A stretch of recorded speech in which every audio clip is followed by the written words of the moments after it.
Julie, you?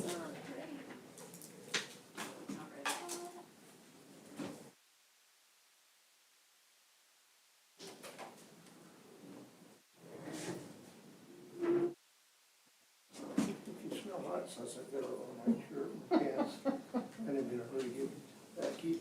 It doesn't Exploded. Smell it.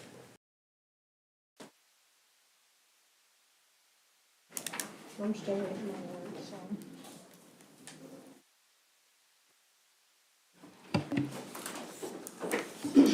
It is 1 p.m. We will reconvene as the Lincoln County Board of Equalization. Again, I should remind you, we will be abiding by the Open Meetings Act as amended. And these sessions, I should say, are recorded. And don't be alarmed if there is a time delay in some of the recordings. Again, we will be reviewing valuation protests. In the room with me are Commissioners Hughley and Wooler, myself, Chairman Commissioner Woodruff. We have with us Deputy County Clerk Melissa Wilson. We have County Assessor Julie Stinger and appraiser, excuse me. No, you were gonna say, I'm sorry, I just. And from the appraiser's office, we have Charity Farley and Henry Voigt. Ashley Guccillo will be stepping in the room off and on as well.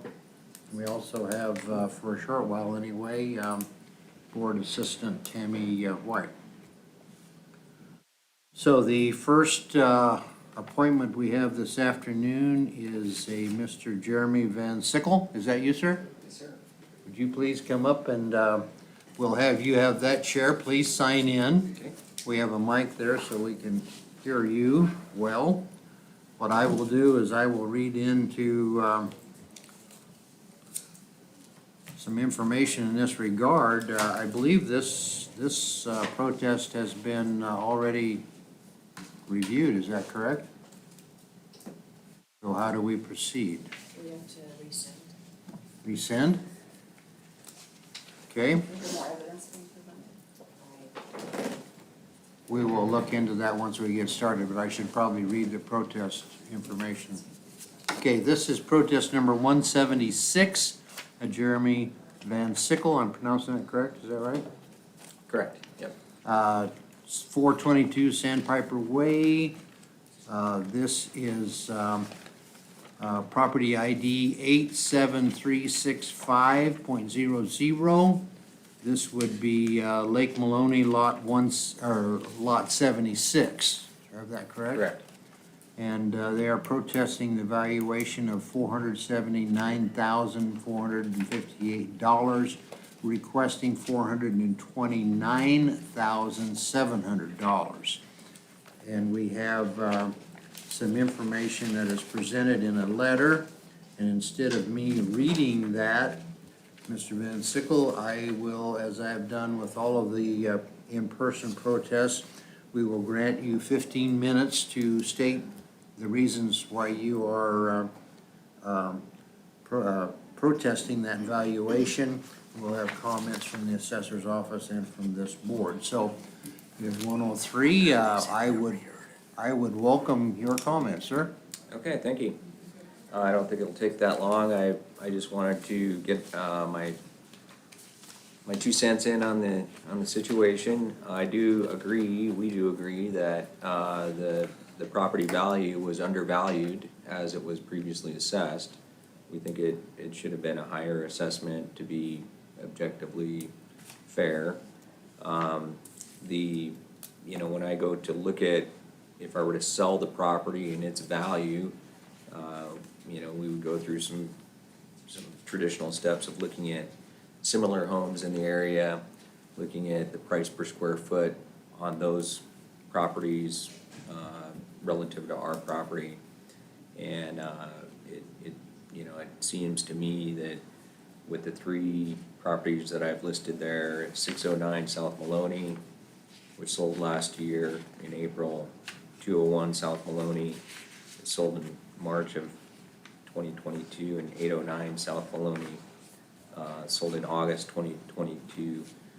The price per square foot on those properties was, $339, $274, and $239 respectively, and, our property is, as it would be assessed at $479,000, would be $475 per square foot. And how much? $475 per square foot. So our home is pretty small, and I do know that, I do understand that the assessment is done based on the land more so than the property improvements. And the other item I'd like to, I'm sure you're aware of the lease rates in the, for NPPD have dramatically gone up, and I believe that has an impact on the property value as well. I think ours is gonna max out around $3,000 a year for a lease, and then if we add in the additional tax to that, I think it impacts the value. So what we were asking for would be a reduction on that value assessment from $479, about $50,000 to $429. Okay. What is the leasehold value for your property? The leasehold value. You're at Lake Maloney, correct? Is there- Right.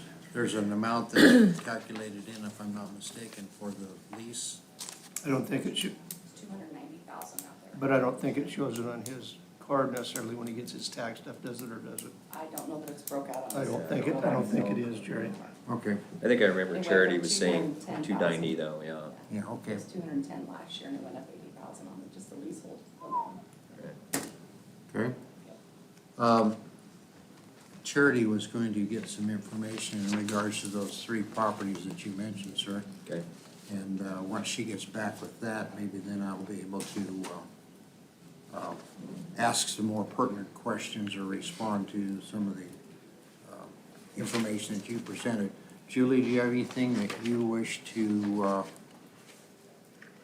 add in this regard, or should we wait until Charity gets back with those three properties? I know they, as well as the leasehold interest going up out there, they also did a physical review of the lake properties again. Ashley did that. I think she was on her way. She didn't realize that this was hers right at 1 o'clock, so she's running a little bit behind. But, like I said, Charity, when she pulls those sales, I think she'll be able to answer any other questions that you had out there. I think, let me get out of here. I think Ashley had some notes in there. Now, yes, Ashley, Yes. we are reviewing Mr. Van Sickle's protest, and Charity is looking up some information in regards to three other properties that are being utilized as a comparison. So when we did the physical review and inspection, and the leasehold went up 80,000. Yep. And who sets that leasehold? NPPD? No.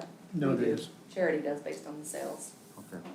She can kind of explain how she does that. We've had a lot of sales out there in different areas, and buy it, tear the house down, build new, so that kind of helps us figure out that they're paying X amount of dollars just to be able to have a house there. So, I don't know of all the areas like that, but like I said, that is one of the reasons that we raise those values is based on the sales that she does. Okay. One of the reasons for the protest was the square footage on those, the value per square foot on those properties being $200 to $300, give or take some, and his being at 400 something per square foot. If I remember right. His square footage is going to be higher because he has the least square footage out of his property and those three comparables. The other three had anywhere from, I think, what was it, 600 to 1,000 more square feet. So with them having more square footage, it's going to look like they have a different price per square foot because of the difference of the square footage. So the more square feet, the lower. That lower the that price per square foot is, and where okay. his is only, what is it, 1,200 square feet comparable to 1,600, 1,800, and 2,100. His has the least square footage. Mr., can I call you Jerry? Yeah. Okay. I've been, truth in lending, I live about 3 or 4 houses down from Jerry. If you don't understand that, it's a pretty easy concept. For example, if they value the ground at 270 and your house is 10 square feet and, maybe yours might be $1,000 a square foot, when you throw that together with those bigger homes, they absorb that Yep, I just saw lot cost a little easier, so it takes their square footage cost down. Does that make sense? Because a big part of it is that leasehold. Okay. The other main factor is all of these other three comparables are all a lot older, where his was built in 1992. These ones are 1950, 1981, and 1945, so they're also gonna get a little bit more depreciation because they are older properties too. Okay, okay, that helps explain that a little bit, thank you. Mm-hmm. Okay,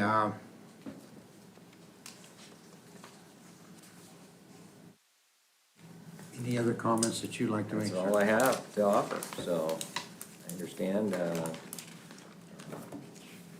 we have different opinions of it, and I'm okay with that, so wanted to exercise the process anyway. Well, and that's certainly, you're right, and we appreciate the opportunity that we get to discuss some of these things because there are salient points that need to be brought out, and it's good for all of us to hear those. And Joe makes a good point there from the standpoint, the larger homes can absorb that leasehold easier, less value, so, Along with updating, the leaseholds out of the lake and doing that review, physical review and inspection again, we were out of compliance. So, in explaining to most people, we also updated the cost tables. We were valuing everything as material costs from 2010. So this year, we started with those material costs at a 2020 material costing value. So that substantially raised the building values on most properties. And like I said, that and with Charity looking at the leasehold interest and updating all the costing out of the lake and those leasehold interests, we are now in compliance of where the state requires us to be within that. We're supposed to be 100% of market value for residential. We're allowed to fall between 92 to 100%. And so in doing those updates, we now are within range. Before the lakes, Yeah, I saw that. 76, 06, so we were way out of compliance on our lake properties. So do you know if the mill levy is gonna be, we are very hopeful that the mill levy will be lower again this year as it has been the last couple of years. Right. Now, don't hold us to that, but our efforts to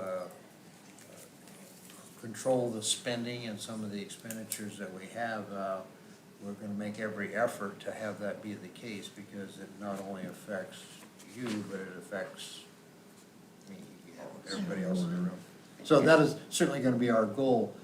And remember, you're talking at the county level, there's lots of different political subdivisions that pour into that levy, Right. Your school districts. So some of those ones, you gotta set in on those budget hearings and try to get them to hold their costs down as well. Julie, would you finish what you were saying? You'd mentioned 76% in the 21. Where are we at right now? Are you showing average?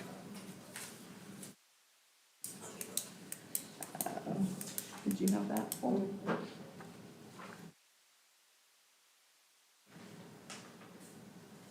So before June, the lakes are at 89.42 right now. So they've already fallen out of compliance for 2024. So we're already behind, unfortunately. Unfortunately, the market is just unreal. Crazy. And unfortunately, that makes our job really, really tough because the way the state statutes are written, we have to be at that market value. Okay, Okay, well, I appreciate your time. thank you, Thank you sir. for coming. Since there will be no change from what was done previously. No action. It It's is just- this. Thank you again for coming in. All right, We appreciate this opportunity to Guys. visit with you. Thank you. good afternoon. You bet. We don't have another, let's see, where did we end up? Oh, we ended up with you. So I have some here I would move to. That's discouraging to hear the 89% story. I mean, seriously, it is. It is, I know, everything's out. Do I have this right? Our next appointment is at 1:30, correct? Yes. Okay, I'm gonna, Start. Oh, go ahead. I've got two here that we had to delay on. Yes. I'm gonna go through two of them, actually. I apologize for being late. No, you're fi- fine. 1 o'clock, No, so no. I You're- wanted my full lunch hours. You're fine, you're fine. Charity's like, where are you? I'm like, We're- oh, I was supposed to be there at 1. She's like, yeah, I'm like, We're See fine, we're that? fine. That's my Everybody's in lunch. good shape. You got here very fast, Ashley. Okay, this is a protest, these two protests were put on hold until some extra information could be gathered from the property owners, which has occurred. Henry has taken care of it. So, first one is protest number 36. Trent and Stacy Hansen, 8062 Mill Park Drive, North Platte. Property ID is 59550.12. It is part of northeast quarter and part of northeast quarter, northwest quarter of 1114-30. It is 129.63 acres. They are protesting the valuation of $782,885, requesting 653,716 acres. The reason for the request is change grade on house and barn. And that was one of the questions that we had previously, was the grade on those two buildings.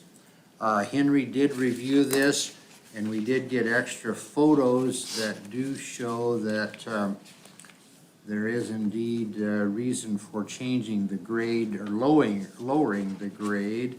No, the grade is the same on the house. Grade is, I moved it back up oh, after I looked at this. but the stable is what? Yeah, You lowered it. stable. Okay, that's correct. Okay, thank you for clearing that up. We have a similar grade on the house, but Henry's comments are, after talking to the taxpayers and reviewing the information, changed grade of the stable to grade 3. So that lowered the valuation. So my recommendation, or my motion is going to be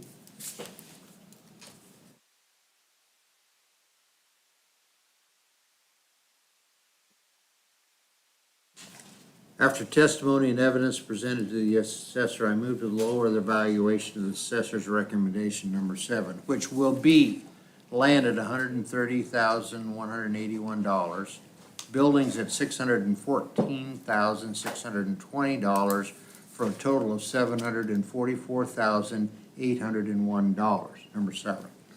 Second. Hughley, Aye. Bueller, Aye. Woodruff. Aye.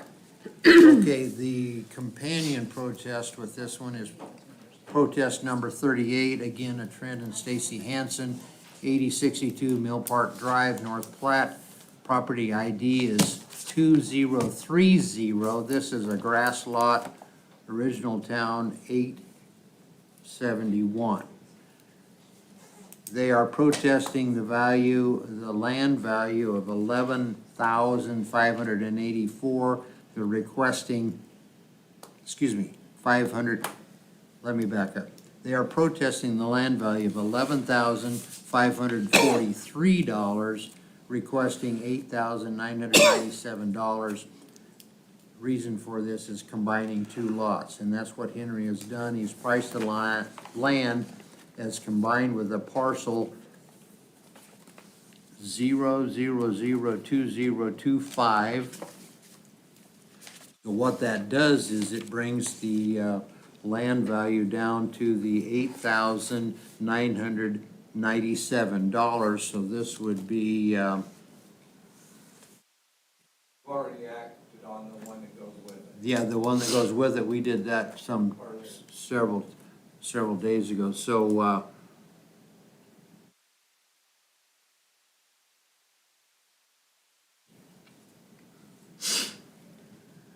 number 7 as well. After testimony and evidence presented to the assessor, I move to lower the valuation of the assessor's recommendation. Second. Hughley, Aye. Ruler, Aye. Aye. Okay, Joe, now take. Protest number 244, let me make sure I got the right idea, and I'm gonna read out.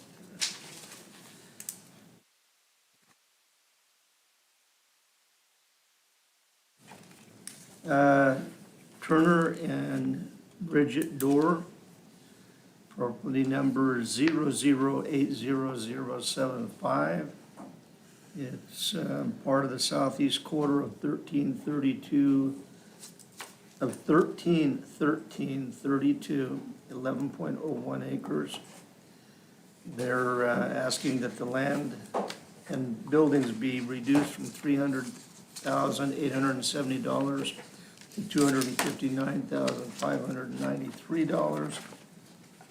Says no improvements to the property have been made to increase the property value as follows. They did see a referee. The referee is recommending, or his comments, they agree with the assessors. The information presented was not sufficient to warrant a change at this time. I would move to accept the recommendation of both the assessor and referee, which indicates no change at this time. The evidence presented did not warrant a change. Second. Ruler, Aye. Woodruff, Aye. Hughley. Aye. Protest 456, Russell Dahlgren, 121 Mill Park Drive, 0061330.00, Hillcrest Estates, 3rd edition, 27, 28, 29. Total land and building valuation, $231,174, requesting it be lowered to $206,894. Reason for request, need a new roof, outsiding needs replaced, windows will need replaced. Our property is next to a roping arena and feedlot. A trucking company started up on the road behind us. We haven't made enough income to justify the raise. I don't believe there was any additional pictures attached. It was reviewed by Henry. His recommendation is no change. Evidence provided does not warrant a change. That leaves the land at $31,205, buildings at $199,296, for a total of $231,174. My recommendation is number 4. I move to accept the recommendation of the assessor, which indicates no change at this time. Evidence presented does not warrant a change. Second. Woodruff, Aye. Hughley. I actually abstain on that vote. I'm sorry, because, I don't think you oh, can. There's three I of did, us. okay.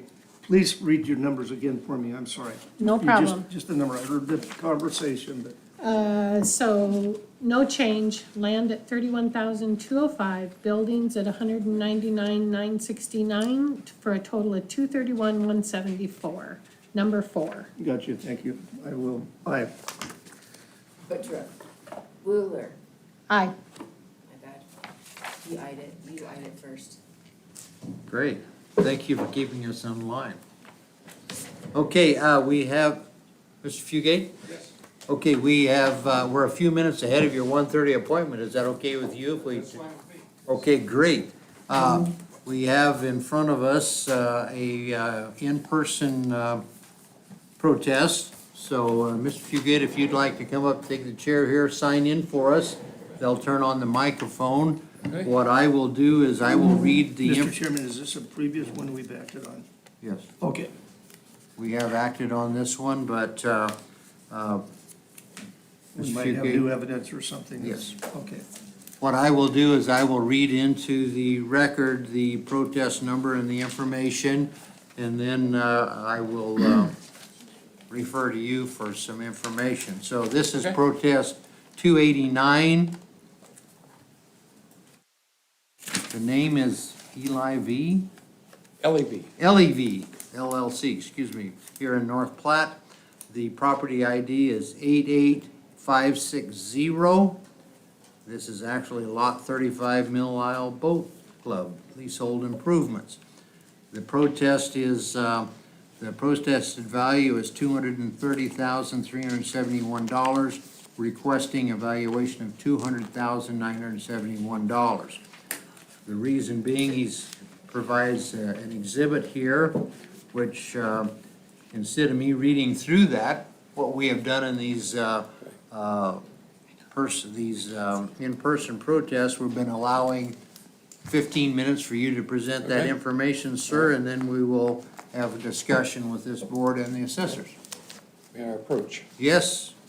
So I put some stuff together to kind of make this go smoothly, so you can follow along what I'm going to say. Okay?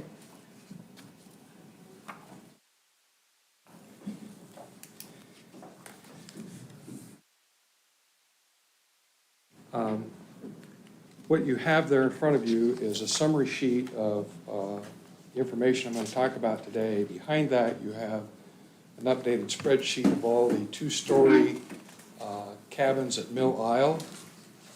And behind that, you have a copy of the Nebraska Constitution, Article 1. And behind that, you have a copy of the Court of Appeals Scribante case that I'm going to talk about today. Okay? So, Yep, Mr. Copy. yes, absolutely.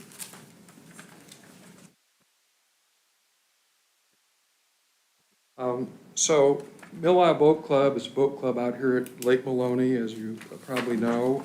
There are a number of two-story cabins that are cookie cutter for the most part. And the case I wanted to talk about today is called Scribante versus Douglas County. It's a fairly old case, but it's still a good case. And Scribante purchased his property in Omaha for $1,293,000. The county assessed it in 1997 for $1,305,000. He protested that, and eventually the Turk held that the value was $741,400 for the 1997 year. So in that case, and in this protest, the protest and the argument's not about the fair market value of the cabin. The protest and argument today is whether that property has been uniformly and proportionately valued for equalization purposes as required by the Constitution. So in Scribante, the Court of Appeals said, well, there's compelling evidence that this property is worth more than what the Turk set it at, especially since he paid $1,293,000 for it. That's not the issue. And the county kept talking about fair market value, and the Court of Appeals said that's the wrong issue. That's not what we're talking about. The issue is whether the property is uniformly and proportionally valued compared to similarly situated residential properties in that neighborhood. And the court said the lodestar is that taxes shall be levied valuation uniformly and proportionately. And where it's impossible to square, like it was in Scribante, the fair market value with the equalized value should be applied. And in fact, they said if they're valued at materially different levels on a square footage basis, that on its face is arbitrary and should be held to be unequalized. When that's the case, then The remedy is that the property is valued at the lowest value in the subclass.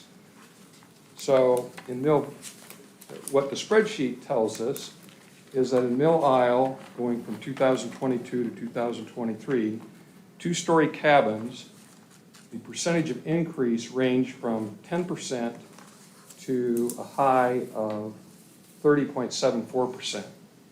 So there's a big range in how much the increase was per cabin.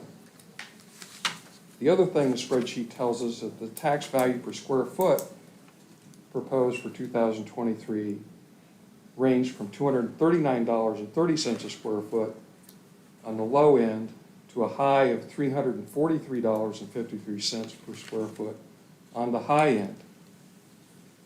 That, as the Court of Appeals said, to set valuation of similarly situated properties at materially different levels, i.e. per square foot, is by definition unreasonable. And so the remedy then is to use the lowest value in the subclass. And I think what I used on the protest form is I said, well, the lowest increase was 10%, and that should have been the increase for everybody to be uniform or proportionate. And so if you increase the value of number 35 by 10%, that value would be $211,296 versus $230,000. There's another case called Kearney Convention Center that kind of gave a formula as to how you equalize. And in that case, they took the average percentage increase between the years. They took it times the lowest value of the subclass from the previous year. So that got you up to the next year's value, times the square footage of the subject property gives you an equalized value according to the Supreme Court and Kearney Convention Center. When you do that to this one, the average percentage increase was 20.81%. The lowest 2022 per square foot value was $190.54. Those two times together, times the square footage of this property, which is 872 square feet, gives an equalized value of $200,726.88. So there's a couple ways you could approach this. One is the 10% increase puts it at 211. If one follows Kearney Convention Center in the Supreme Court, it's basically at 200. And what I'm asking you to do today is to just do the 10% and put it at 211 for 2023. Okay.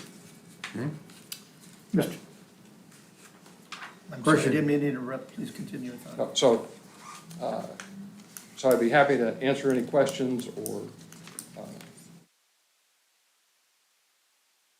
Mr. Fugate, what's your lot number?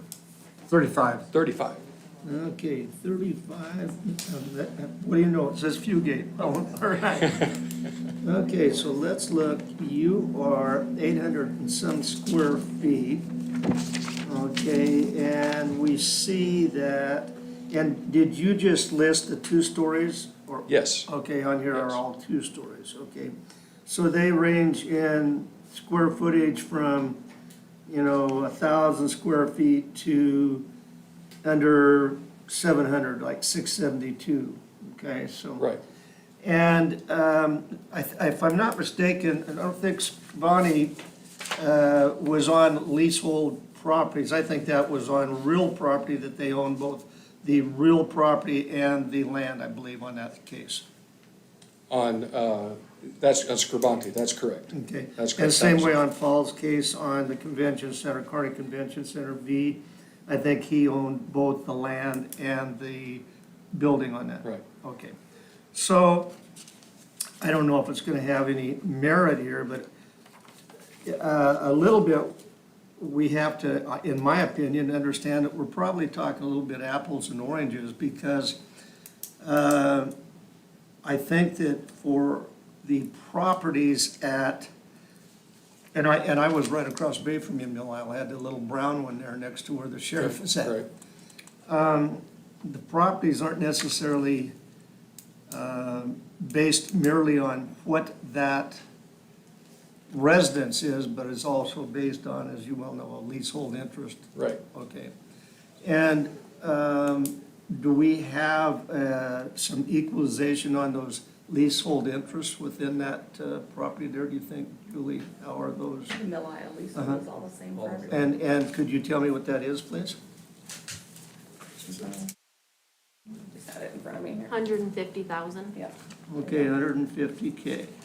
Okay, fill that spot in. And I don't have that in front of me, I'm sorry. What is his, what's his value here? 230, 230. So 80,000 plus or minus. So, But I'm just trying to get the numbers right. right.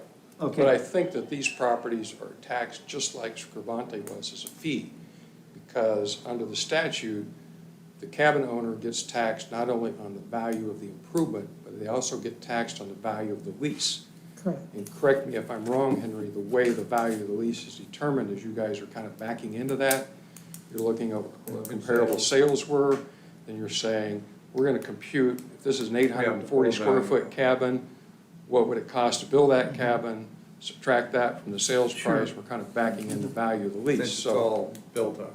yeah, If we had any empty lots, then we'd look Right. at them. right. Okay, so, looking at that, I know going back to, for example, over at Prairie Lake, I know the first two cabins were built there were built out of railroad ties back by Mike Longcar back in the 50s. Okay, so started on the end down by where Canal was out and came around. And then we sort of had Mill Isle developed in there over that certain number of years. So Julie, I'm gonna ask you if you can address the little bit of, not square footage cost or anything, but what did we do to try to stay with our primary, in my opinion, our primary role of equalization? Well, because we were out of compliance out at the lake this year on all the areas, And that was at what percent, 76? 76, yes. Okay. Yeah, And we're so supposed to be on residential 100%, right? Supposed to be at 100%. Okay, The allowable range is 92 to 100, yep. okay. So we did look at all the leasehold interests, and then we did, updated the costing to all the real estate properties out there. That means the material cost to build new. We So went when from your a new costing, you 2010 went from the 2010 to the 2020? 2020 And you did that with material all of cost. them, though? With all of All right. them, yep. Everything in the county, actually, except for commercial. So that updated costing, adding that and updating or increasing our leasehold interest based on what Charity saw things selling for out there. When we did that and reran our stats, then that brought us back into compliance. They did do a physical review and inspection of everything out at the lake as well. So while they were out there, if they'd noticed, they could have done some changing to the condition of the homes or something like that, or adding a deck or removing a garage or something like, anything like that they noticed, because they were actually physically out there. So, these will be a little bit different than like the south side of North Platte, where we gave that blanket increase of 16% to everybody because we were out of compliance. So everybody out there got that 16% increase. So out here at Jeffrey Lake, Lake Maloney, Mill Isle specifically, you might have got a 15%. The two houses down, because we made an adjustment to something, theirs might have calculated to be a 10% increase, or somebody might have got a 25%. because we- Actually, to Mr. Fugate's, thank you for this work. One on one side of him, which was I'm gonna go down the last from, Which lot? looking middle, 19 and 20. So we looked down to 19,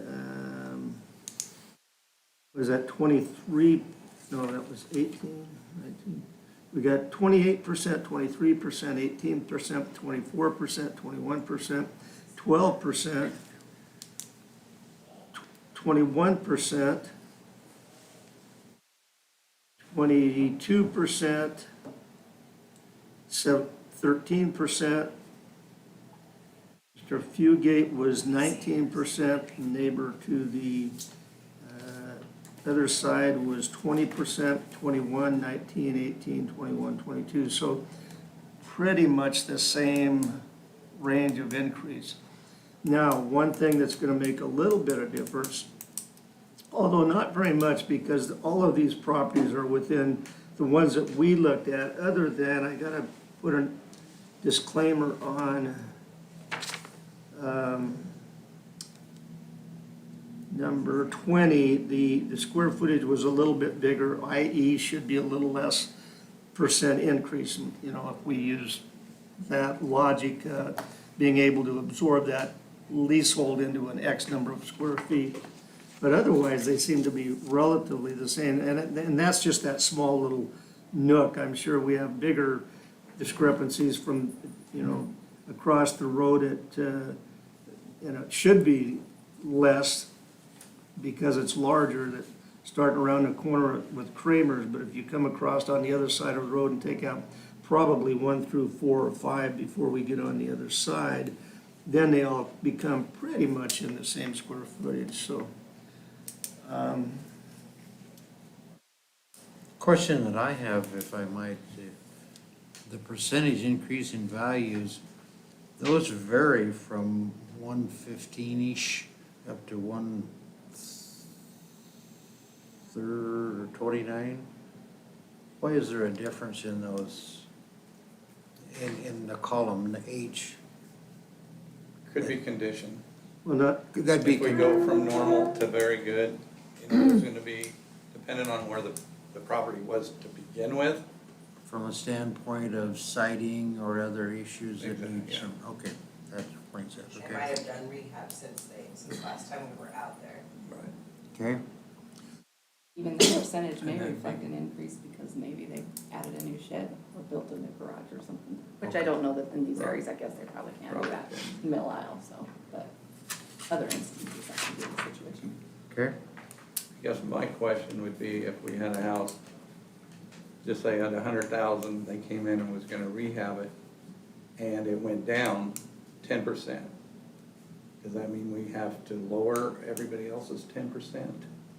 I don't know if you're seeing where I'm coming from. oh, I understand what you're Because saying. we could actually go down in value on some of these, which would be, you know, 10%, 20%. I'm not sure how we would handle Oh, that. to Mr. Fugate's Yeah, argument, you mean about 10%. the same, okay. okay,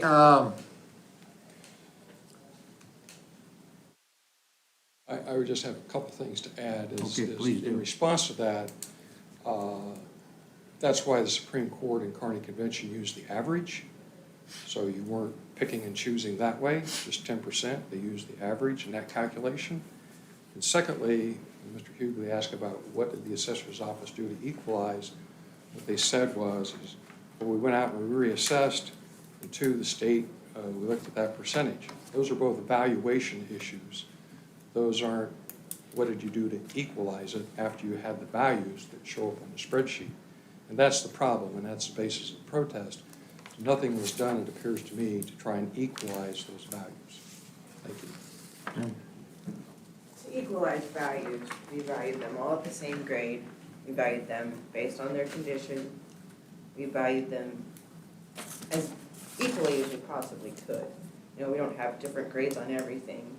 We have obviously different conditions because each one's in a different condition. So we did look at equalization when we were looking at these. It's not like we're just willy-nilly out there doing things. okay. Anything, any other questions from this board? Julie, Henry, She did the other day. Henry, you reviewed this, this particular evaluation. Do you have anything else you want to add? One thing Charity just brought up, during our conversion, the square foot is incorrect. It's about half of what it's supposed to be, but we were gonna change that for next year, not during the protest. So if Because we- that was on us. We're not gonna ding him for a mistake that we made. So the square footage is what? What are we at?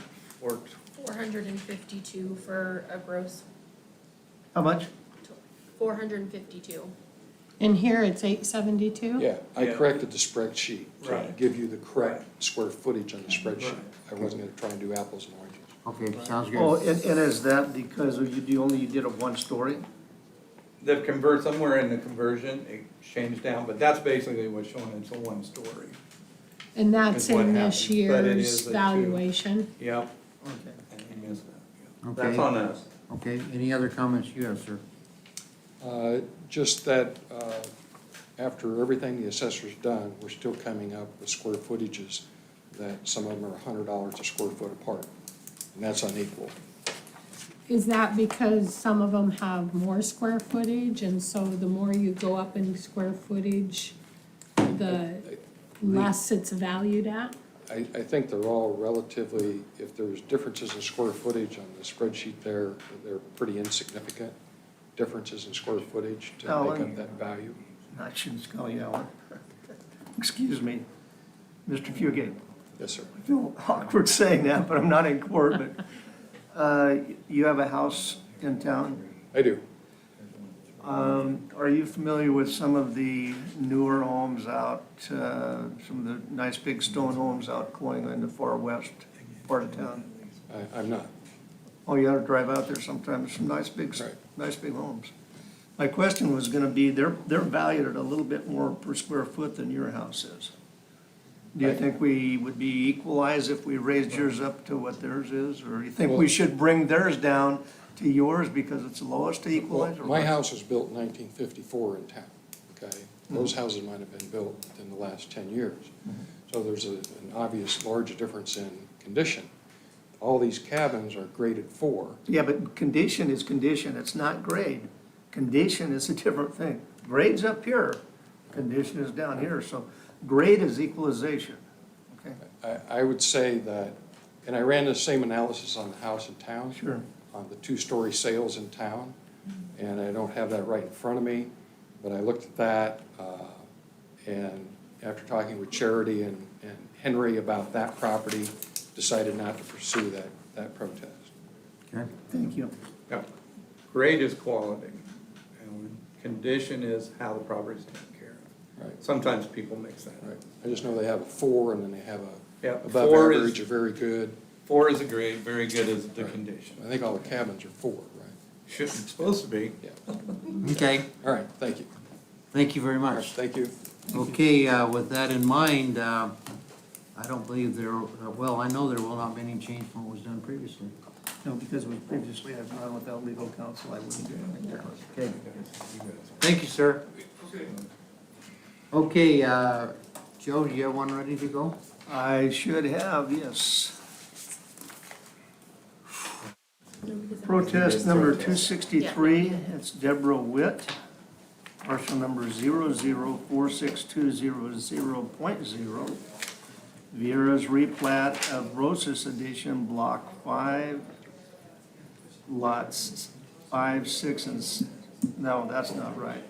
So the blocks, it said, that blocks 5, 6, and 7, lot 11, but I don't understand that. It's lot 1, then there's 1 TT, I think they put the 2 ones together for 11. Yeah, but how do we have blocks 5, 6, and 7? Because it was replatted out of Rose's. Oh, I'm Edition sorry, blocks then five. they were 5, 6, and 7, so when they pulled it together, so that was the old one or something, it's got, okay, thank you. Yep.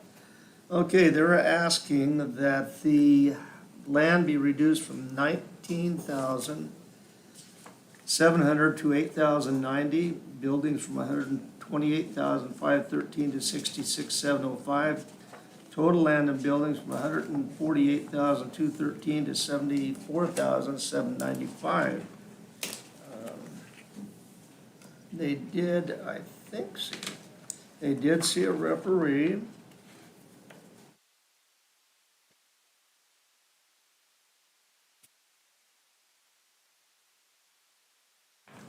I think she worded it wrong, but I understand what she's trying to say. I'll make the comments, it says forced air no longer works, have had gas shut off for about 5 years. No work has been done inside or out. Condition has been deteriorating. Talked about heater problems, the cabinets, the kitchen, just a number of things that talk about the poor condition. The assessor, when they reevaluated this property after speaking or having information from the owner, recommended the land remain the same at 19,700, and that the buildings be reduced from 128,513, be giving a 40% functional depreciation. It was being in progress of a rehab, and they also removed the rear patio. So the improvements of 93,447 for a total of 113,147. After testimony and evidence presented to both the assessor and referee, I move to lower the valuation to the assessor's recommendation as stated. Number 10. Second. Ruler, Aye. Woodruff, Aye. Hughley. Aye. Protest 454, Ben Swedberg, 128 North Ridge Circle Drive, ID 0062246.00. Swedberg Administrative Replat, Hillcrest Estates, 2.41 acres. Valuation is $218,509. He is requesting that we lower it to $186,100. Reason for request, no improvements. There were no pictures submitted as evidence. Was reviewed by Henry. His recommendation is no change. Information provided does not warrant a change. That leaves land at $28,815. Buildings at $189,694 for a total of $218,509.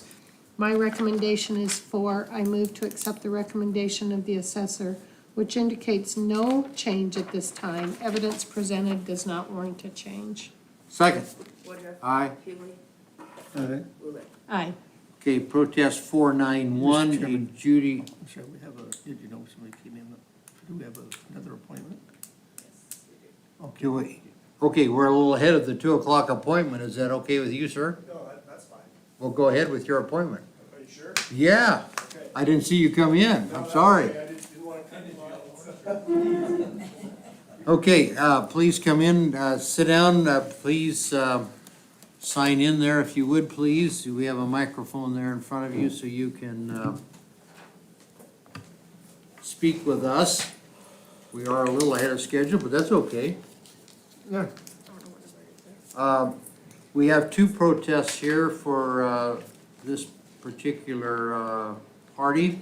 I will read the information into the record, and then, Mr. Renner, we will allow, as we have for all of our in-person protests, we'll allow you 15 minutes to Okay. state your reasoning.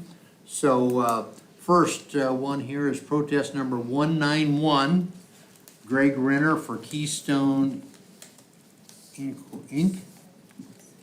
Investments, excuse me, I didn't, that was a little faint there, LLC, 19124 Osage Court, North Platte. The property identification number is 86140.26.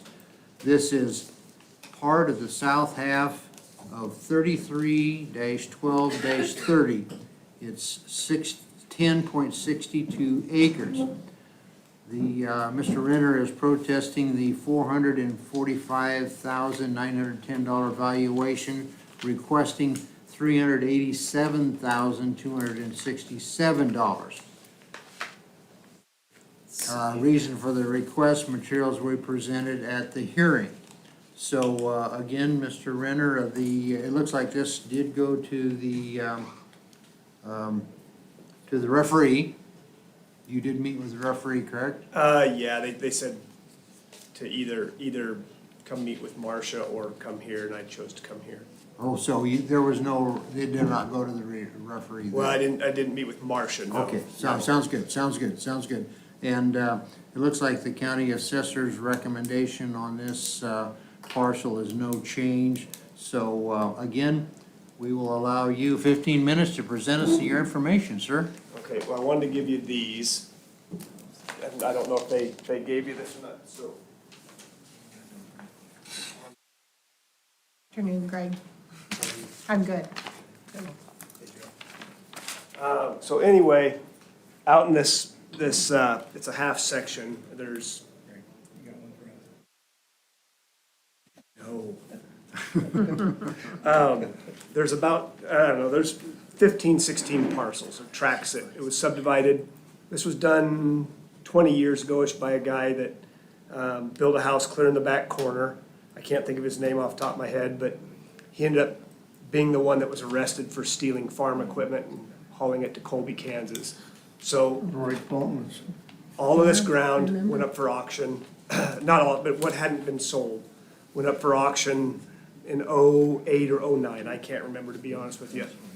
Okay. The tract in question, I paid $7,000 for when I bought it, which is, on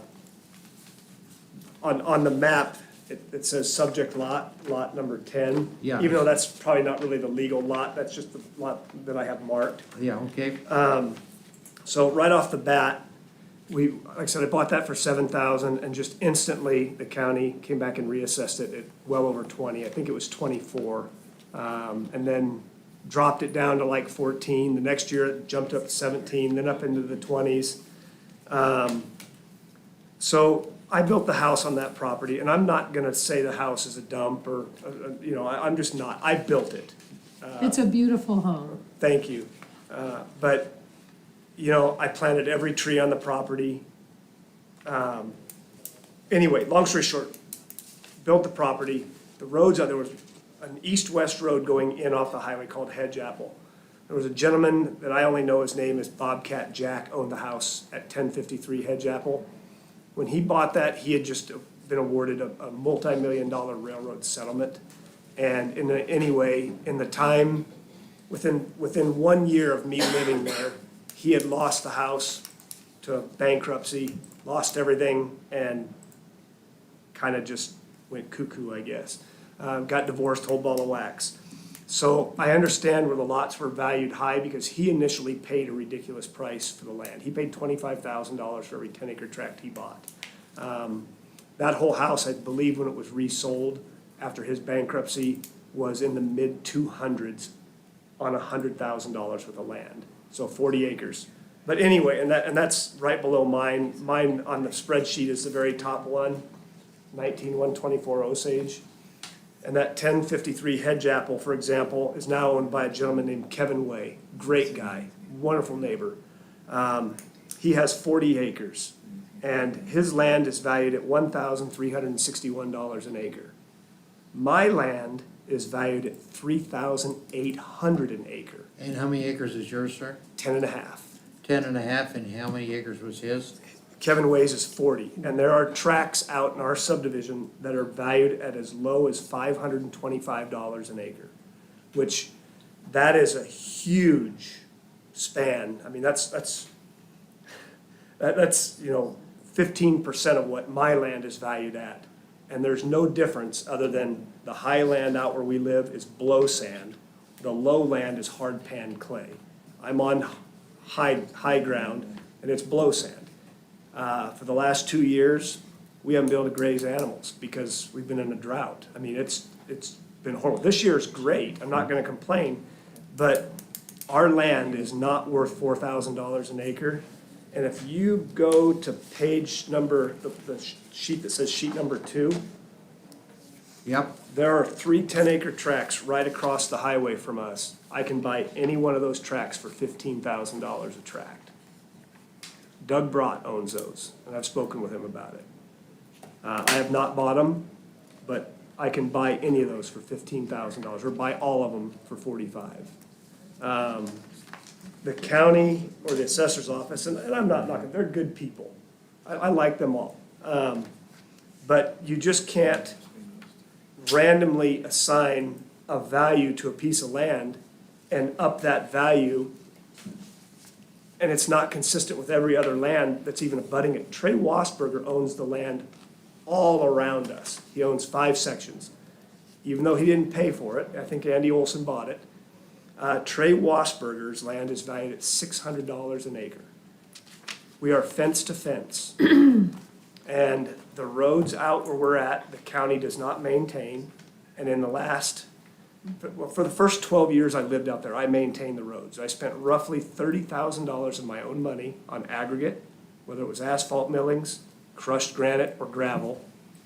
I spent, on the average, about 10 hours a month maintaining the right-of-way, whether it was grading the roads, scooping snow, trimming trees, or mowing.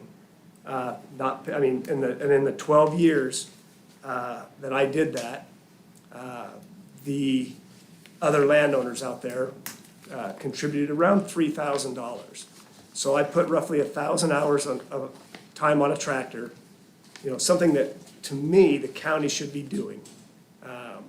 No, that's in this subdivision? This whole subdivision that I'm in, yes. The roads are not maintained by the Is county. that- And never have been. Never have been. Not They, once. it's a subdivision, and it's my understanding, because I've visited with other homeowners out there and we've looked into it. At the time that the subdivision was established, the roads were not built to county specification and were not dedicated to the county by the original person that subdivided the subdivision. Correct, and I understand that, and he's, like I said, he's long gone out of the picture. Yeah. We had one gentleman that just sold his property. So in 2020, the home directly to the north of me, which is 19,100 Osage, I basically had a convicted rapist next door to our house, with myself having a teenage daughter. He was found guilty, I think he was given 17 months in prison. They built the same time we did. We didn't even know. Anyway, so after spending half his time in prison, he was back in that house. Luckily, after a month, he was gone. He moved to Council Bluffs and his wife sold the property, it's gone. At 1053 Hedge Apple, the previous owner to the owner that's there now was a raging alcoholic and just sat out there. I never saw the guy, not one time in 4 years, not drunk. He sat out there and used his property as a gun range. And when he moved out, to give you an idea what a drunk he was, he ran over himself with his own semi. Broke both of his legs. Which, like I said, right now, we have absolutely great neighbors. I love where I live. I'm not gonna knock it. I'm not gonna say the house is a piece of junk. I personally just have a hard time with, one, my land valuation, and two, such a massive increase in 1 year. And I understand they're using that, the increase, saying, the cost of building, and you're right, building is expensive. That's why there's been 13 new home building permits in North Platte this year, because it's too expensive to build, and people aren't selling. And of course, every city, every county, and every state is screaming there's a housing shortage. And I personally can't speak to that. I just know that, and my house isn't for sale, so even what it's assessed at is a moot point, because it's not for sale, it hasn't been sold, and I have not realized that financial gain because I've not sold it. And in the 12 years or 13 years I've lived there, I have paid, between property tax and homeowners insurance, over $100,000, which is half of what that property cost me to build back in 2010. Yeah. In regards to the acreage, you have 10 acres and you talked about a different price on a 40-acre lot, and the Wasserberger ground around you being at a different price. Can you, Charity, I think maybe you could address the diminishing returns on the number of acreage. Could you explain that so that I can hear it one more time and you could Yes. explain that I will look it too? up for you. Great. So But let's say- I do, if you look at the spreadsheet over here on the far right, there's a whole bunch of tracts out there that are 10 acres. What makes them half as valuable as mine? Let's not talk about the They're getting law of vacancy diminishing adjustment. principal, Charity. They're getting Charity. vacancy So- adjustment. Yeah, the reason those other ones are so much lower is because they're vacant, so they're getting a vacancy adjustment to remove any electrical, sewer, water. I guess it would be sewer and water, it'd be well and septic systems. So ever So- since 2020, we have now added that to any improved lot to value the land. So you're saying that the value of the septic and well has nothing to do with the value of the house? It does, and that's why your property is getting no vacancy adjustment, because there is a well there, there is septic system there, there is electrical there. Sherry, Whereas those other ones do not have those. would you please talk about the first acre for the home site, the value, and how is that being valued? So your tiered acre, Tiered your first acres. acre, yes. That's what I meant to say, yes. Your Thank you. first acre is at 45,000, and then, which I don't know that yours is. No, my land is I think valued it's at 35,000. 44, well, 44, Oh, these are completely different. 40,310 is what my land's valued at. Right, so I So the hope first- that says, I hope it says 1 acre at 25,000. I hope it says 9 point some acres at some different amount. These are done a little bit differently, because I looked at this subdivision, the one across the street, which is Broad's, as well as C.W. Anderson's. So these are valued, the first 10 acres is valued at $40,000. So that entire 10 acres is at 40,000. And then any additional acres, I wanna say are at 1,500, or at 500 an acre. So anything over 10 acres is at 500 an acre. And that's up to 100 acres. So the 40,000 is for the first 10 acres. Now, we've had some that the first acre was valued at, 45,000. 45. So then I need to protest now because I'm being over. Me too. No, serious, I'm serious, Greg, because I'm being valued at 20,000 acre, $20,000 an acre, and each of those is 10 acres. So if you look at my four together at 40 acres, that would only be $40,000 plus 5 for my other 10 would make it 45,000. But you're Rather, getting a rather than, vacancy rather adjustment. than 1, 2, 3, 4, 100,000. But you're getting a vacancy adjustment You for not don't having have the well, septic, sewer and and You water have on all electricity of those there. properties, right? No. You're getting a vacancy. Yeah, Oh, you're getting the but- vacancy adjustment. okay, by the for not way, having this all happens to be electricity. Minister. Oh, I'm sorry. Brennan's Thank you. protest, Put that not back yours. in his. That's So okay. you got an extra couple of You minutes. get more at the end. I will tell you, Thank you, Joe's Mr. one of our Chairman. good neighbors, and he Thank you, always Mr. has Chairman. been, Yes. so. Well, that's news And to Greg, us. as far as ag, so Julie explained to us the difference on the zoning. So rural residential, residential, agriculture. So the ag land, you spoke to Trey Wasserberger's pasture that surrounds you, that's agriculture. So it is gonna be valued at a much lower rate than yours. But most everybody out where I live, the majority of their land is agriculture. Even where my home is, 3 acres of that is purely I mean, it's fenced off and usually has cattle on it, not very many and not very long. Right. Because it doesn't support it. But, I mean, it is. And that's, I mean, like, and anybody that would spend $45,000 on one of those lots out there is either from California or the Yes. East Coast. Because nobody in their right mind would pay $4,500 an acre for sand, or $4,000 an acre for sand, because it doesn't generate any revenue. I mean, if I quit watering my trees out there, they die. There's a drip system to every single tree. And like I said, I have no problem paying my part. This is a massive increase in 1 year.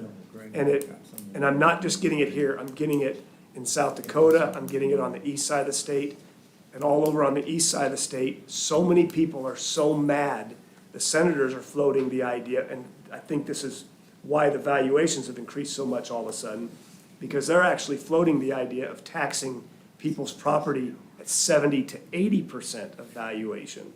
So if they get the value way up there, they're still getting the same tax revenue if it was at 92%. But that's all over the radio on the east side of the state. And my property there skyrocketed, my property in South Dakota skyrocketed.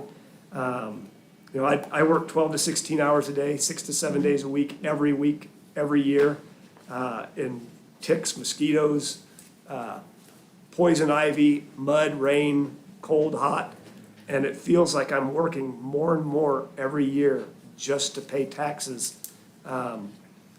Because going by this, my house has gone up in value, 1.5 times in value above and beyond what it cost me to build. And for that same increase, My parents' home, they built a new home in 1978.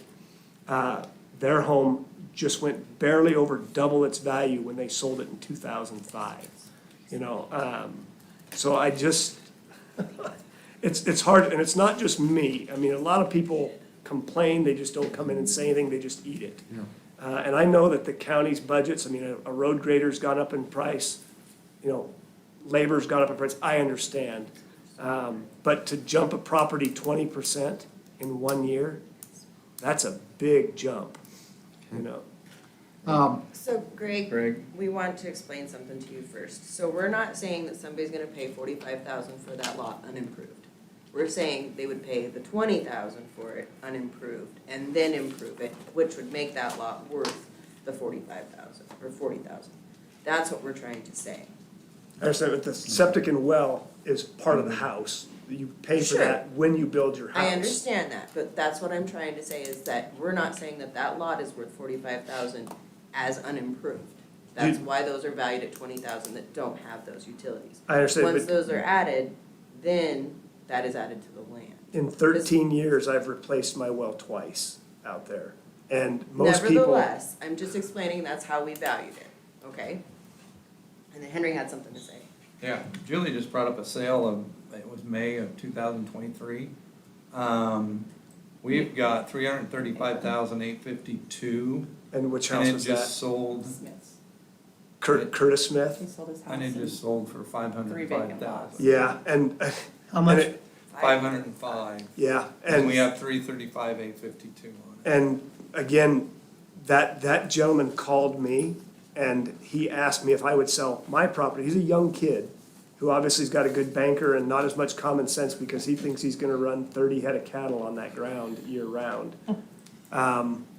Which is impossible on that type of ground. It Some can't. people sadly do it though, But Greg, the problem is, and people, ruin it. bankers are willing to loan anything as long as you can make the payment. Right. And when you, and I'm not privy to this information, you are. There are roughly 25,000 tracts in Lincoln County. How many of them sold on the average sell each year? 1%?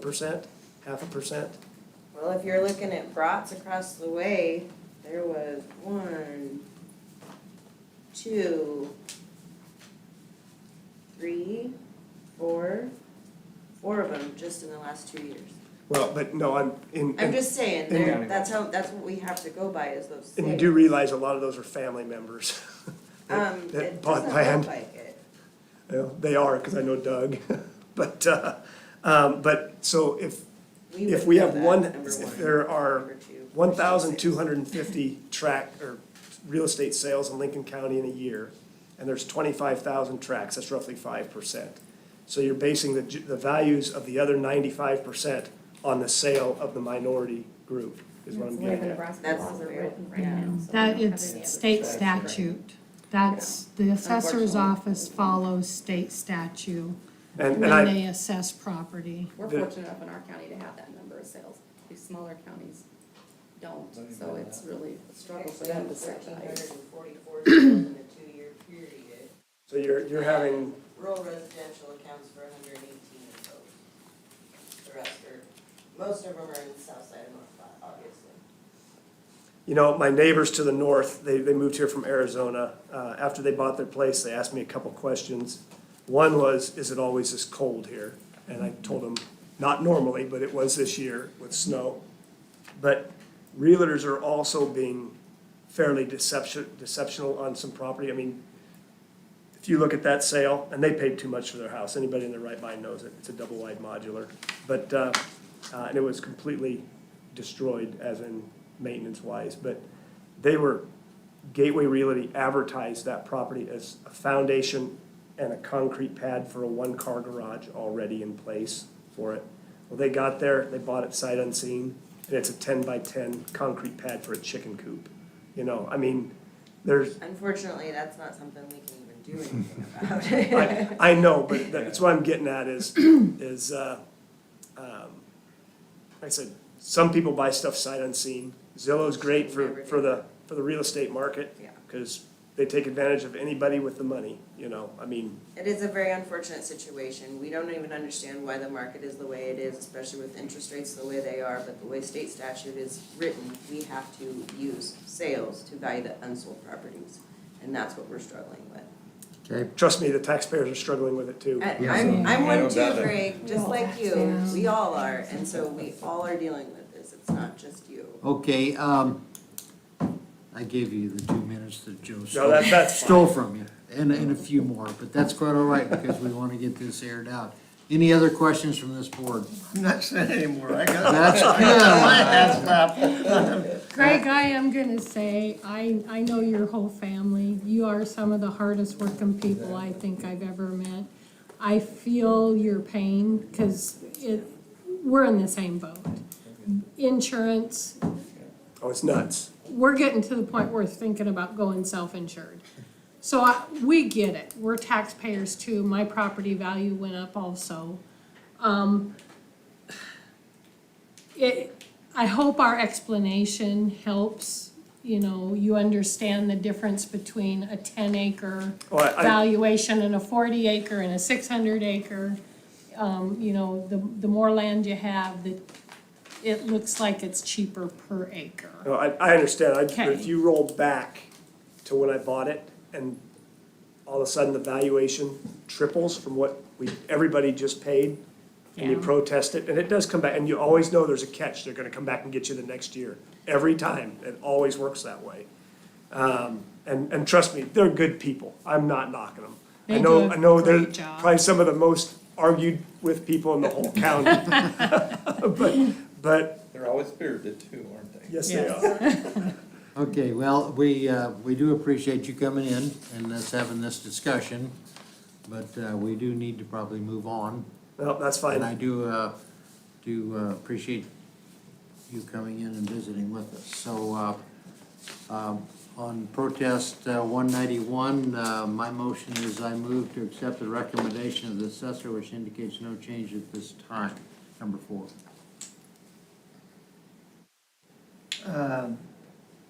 Second, Hughley, aye. Ruler, Aye. Woodruff. All right, thank you, sir. Okay. Okay, I have another I'm gonna let protest down here. one more. I have Oh, another another one. protest here. Okay, on protest 190, again, Mr. Greg Renner for Mid-States Power LLC, 19124 Osage Court. This is property ID 26694.12. This would happen to be 202 Sunset Drive, is that correct? Moline's second replat, Lot 2, a .73 acres, is that correct? That's the lot, but I'm not sure of the address. No. I don't believe there's Oh, an I'm address sorry. assigned. Oh, So okay. that's not what I was looking at, oh. Yep, that's that one right there. The protest is, they are protesting $64,057, requesting $35,587. Again, the reason for the protest materials will be provided at the hearing. The assessor's recommendation is no change, no evidence provided to warrant a change. So we have some information here. So again, Mr. Renner, 15 minutes unless someone on this board takes up some of your time. Okay, well, the first page shows the subject lot, which is the same one that you got up there in red. Yep, Okay, so that subject lot, if you look at the next page, which has all of the highlighted green pages, yep. was actually part of Tract A, which belonged to Carl Moline. Yep. And when I agreed to buy that land, I was made aware of a new road going through and that there would be full utilities available. So we closed on the land, and then the road went in, and an island went in that exceeds the length of my lot, that cuts off complete access from the west, or from the east. So to get to my lot, you have to go to Willow and come backtrack to get on there, and that was the state changed the requirements. I was, right before closing, asked to sign a waiver that now all of a sudden, no water, no sewer, and that I would not request it. So I get no sewer, no water. I have no electricity. The nearest electricity is Gary Herbst's house, which is about 100 feet with no easement to get to this lot. I have no telephone, no cable TV, no fiber optic, no services whatsoever. And I have a one-way access into my property. And that is why, and they know, I paid $100,000 for that lot. But I was under the assumption of what I was going to get versus what I was allowed to have after the lot was developed. Now, so I complained last year to them, and Henry and Charity, they agreed and they lowered the price. But nothing has changed, and they specifically said, well, it's zoned commercial this year. And I said, it's not zoned commercial. And they said, well, commercial is the best use. I said, no, commercial doesn't matter, it's zoned ag. Carl Moline's land, right next to it, that is a chunk that this was carved off of. He has roughly 11 acres. And his 11 acres is valued,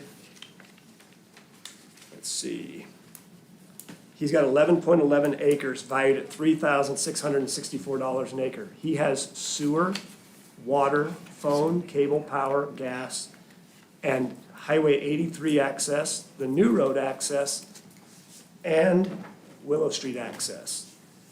The zoning on my ground is still agricultural.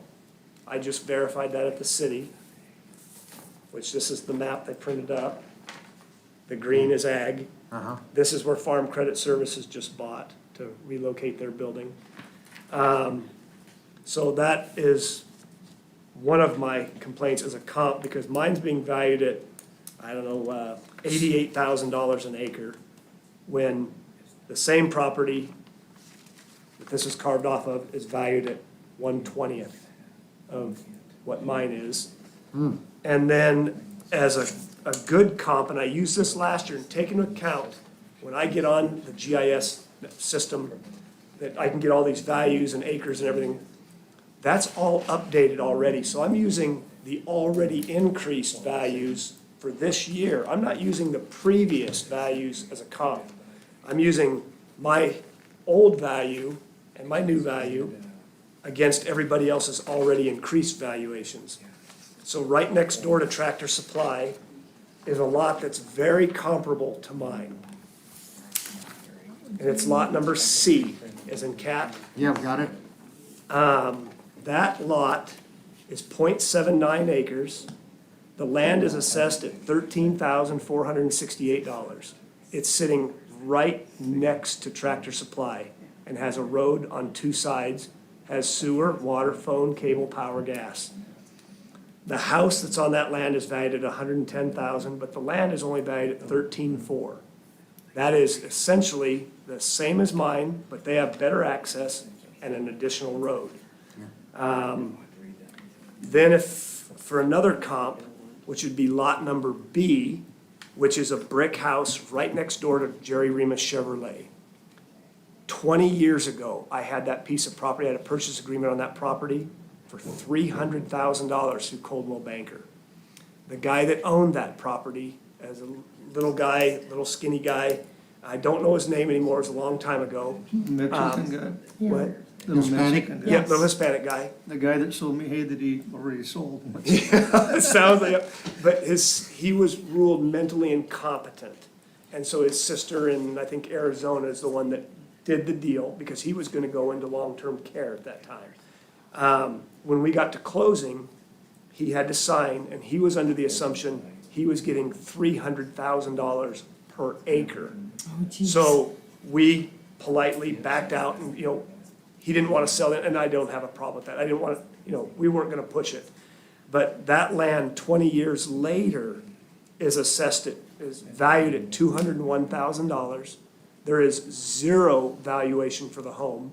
It is on city sewer and water. I was there when the city sewer was installed to that property. The city actually did it themselves. It runs right down the gravel access road to his house. He has all services, and that's 12.5 acres in city limits, right next to Menards and right next to the GM dealership, and it's only valued at $201,000. And it is 15 times the size of my property and valued at only 2.5 times of my property.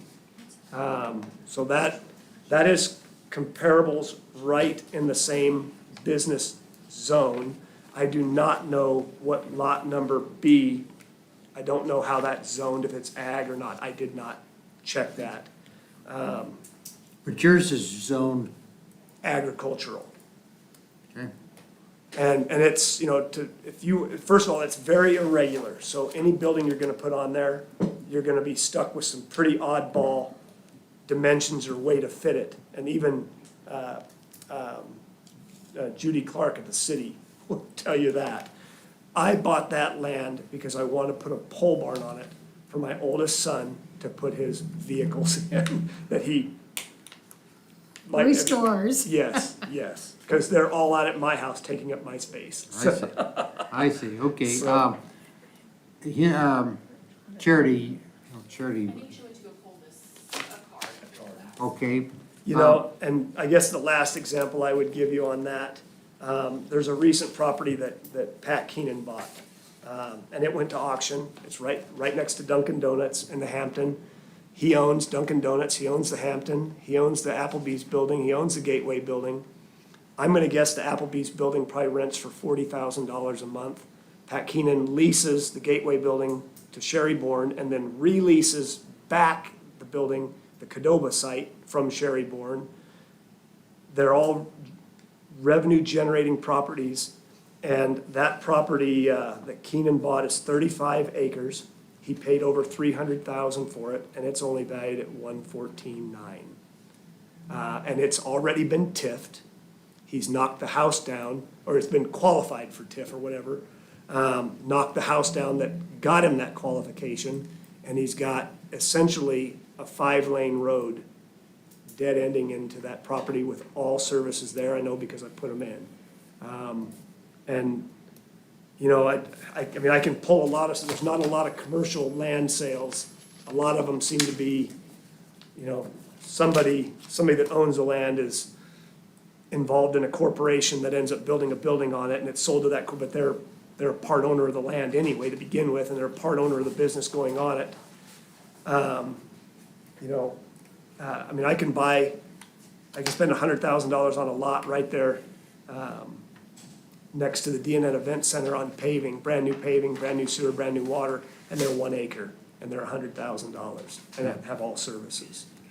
Charity, you've heard Mr. Renner's protest from the standpoint of no utilities and the access. And it is valued at $64,057. Correct. So we do have the vacancy adjustment on there. We also have a 10% adjustment for the access. So we are considering those already. As he had mentioned, the utility situation we didn't know about, obviously he didn't know about either. We kind of left that up to you guys to decide how you want to handle that. So. My only option is a well and a septic system. That's it. I mean, that is it, because there's not enough, without a sewer lift station, they can't push the sewer to my lot from Willow Street, without the sewer either being above ground or being so shallow that it would freeze. And I would have when they built the road, instead of putting in a storm sewer, they crowned the road, and then even the drive, the apron going into this lot, they built up 2 feet higher than the lot. So now I've got to bring in, 3, 4, 5 feet of fill, so I have slope away from the building, or you go up and down. I just, it's my fault for closing on it before it was done, but, I mean, I have to either buy an easement to get power to the lot, or pay, my guess is gonna be $60,000 to $80,000 if they could get sewer and water to my lot. And Carl Moline and Gary Herbst, I mean, they would have to, you have to have 50%. Neither one of them want it, so I'm not gonna get it. Yeah. Couple of questions of Charity, if I might. Go. First of all, we talked about the access. I don't know, and utilities that we found out about today. How is this being taxed? Is it taxed as a commercial property? Okay, so let's talk about this, because we've had other things similar to this, well, we haven't, but in the past we have, okay? You know, this isn't landlocked, it's not landlocked, it has an access, but it's not an access that somebody in a commercial venture is gonna get. They're not gonna go, in my opinion, not gonna go through the college and come back around and come into there, okay? That's a great, if you wanna exit or something, you got a great exit right out there, but you gotta get to it.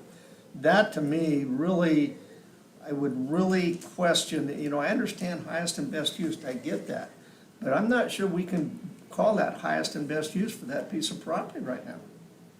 So, And yeah, especially the utilities okay, you said there was did you say a vacancy adjustment. adjustment? Right. And And did you that's do your anything percentage. for the not having utilities? No. No, So that would be- The vacancy adjustment is just because it does not have any right now. Now, if it was to be improved and all those were there, then that vacancy adjustment would be removed. Whereas what I'm talking about that we have not made an adjustment for is the fact that he has difficulty getting it to the lot now. I see. So, yeah. Okay, And then we do and- have a 10% adjustment for access. For And that you already median. put that in there. We already So have if we that were one to also. make an adjustment for the limited access, or not for the limited access, but for the Utility. difficulty of Utility. getting utilities in there, what kind of adjustment would that potentially be? We've not really had that run in anywhere for the most part. Usually there's a way to get utilities to a lot. So it's kind of gonna be one of those arbitrary Is that things. tough? Yeah. it's We've one that thrown we've out never had. 20,000 at times, have we not? Oh, I mean, This is a For- different situation, whereas, you know, like, just having a vacancy adjustment on there just because they don't have them, whereas this is a situation where now the Totally electrical different. has to come through somebody You may else's know. property, the sewer and water, they have to run that, the city has to run that to there, you know, and for him to get it there, it's a situation where the people that are in front of him also have to agree. Okay, Yeah. You know what I Mr. mean? Renner is So- suggesting $35,587. How realistic is that? It's hard to say. I think it's pretty realistic. It's a very difficult situation all around. Greg, if you build a pole barn on this property, are you gonna have septic and electricity? You know, for the time being, I definitely wouldn't. I mean, I really would have to have electricity at some point, just because you've seen Nate's stuff. Yeah, he's gonna want it temperature controlled. Well, that and he's gonna want a security system. Yes. So, but, you know, septic system, unless you build a small building, I don't even know if there's room for a well and a septic And a system septic on the system. property. So it's only 0.7. Three. It's 3/4 of an acre, basically. So, you know, your septic and well have got to have X amount of separation, and I think that was just increased. And you can't really park on your septic system, you know, you can't Right. pour concrete over it, you can't put your building on it. And I don't know setbacks for the well, I don't know what the code is in town, but My guess is you probably could get a septic and a well, depending on the, you know, with the creek down there and stuff, I don't know what the water is. Well, Jerry, you were down in that neck of the woods with the Pete, so I don't know how that whole picture plays out. Okay,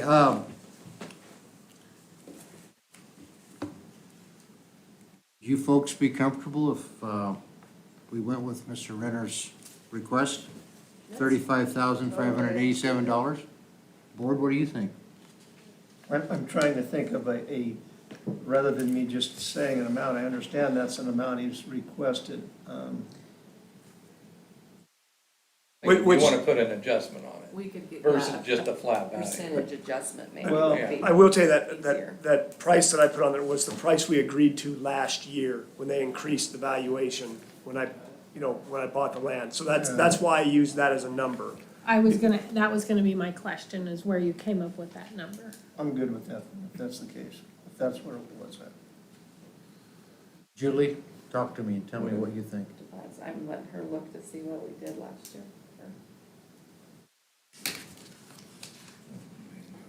Cause I think, wasn't that with you, Henry, that I did that with? Yeah, that's what she's reading. I don't, Because, you know, you stop and think, it might only be something for a pole barn, no matter who has it, I don't care if it's Mr. Rain or who it is. About my only option, and I'm being honest, I mean, Time he didn't have it's to Any either access buy at all. Gary Herbst's property, which is not for sale, or talk him into selling me enough of it that I have over 50% of the road on the one side, and then, and of course, but I signed that legal agreement that says I can't request it. Well, I just So, wondering if we put another, Could you sell yours to Gary for a whole bunch of money? No, Gary just bought land on Willow and built a new shop, so Oh, is that new building going up with the that, black that's, roof? that's the new one that's done, and there's another one next to it that's going up, I don't know whose that is, but Gary bought that other one, and I think he's got quote unquote living quarters in it for a security guard, so, Yeah. which for how much his trucks cost. The Yeah. reason that it went to 35,000 was because the road was not present yet, so he technically did not have access. So it had a 50% adjustment on it to get to that 35. Now that the road was present, we took that off, we still left 10% because of the median that's there. Okay, So that's how we got to the 35,000. But that was before also we knew about the utility thing, which is Right. even bigger than the So- road. if we put a Right. 20% adjustment, this is just, Cause the road's we're great, gonna don't get me come wrong. out, That's not gonna be enough. that'd be 51, 25? But just so you know, I can't even put a marquee sign on it, anything, because the college put that digital billboard. So now the next 30. billboard can't come up for another 1,500 feet. So I can't do anything commercial that would generate revenue on that lot, because I can't put a commercial building without sewer and water.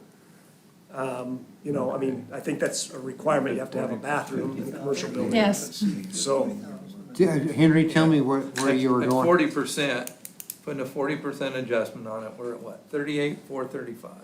38,435, Another 40. That's on another top of what we're 40% already on adjusting. what we've got. What?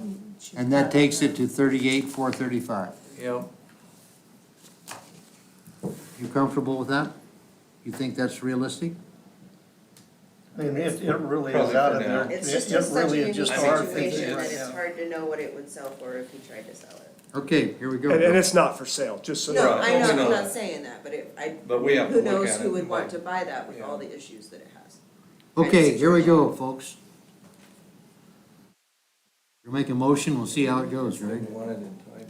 After testimony and evidence presented to the assessor, I move to lower the valuation to the assessor's recommendation, which applies an extra 40% adjustment, Functional. functional Let it- adjustment.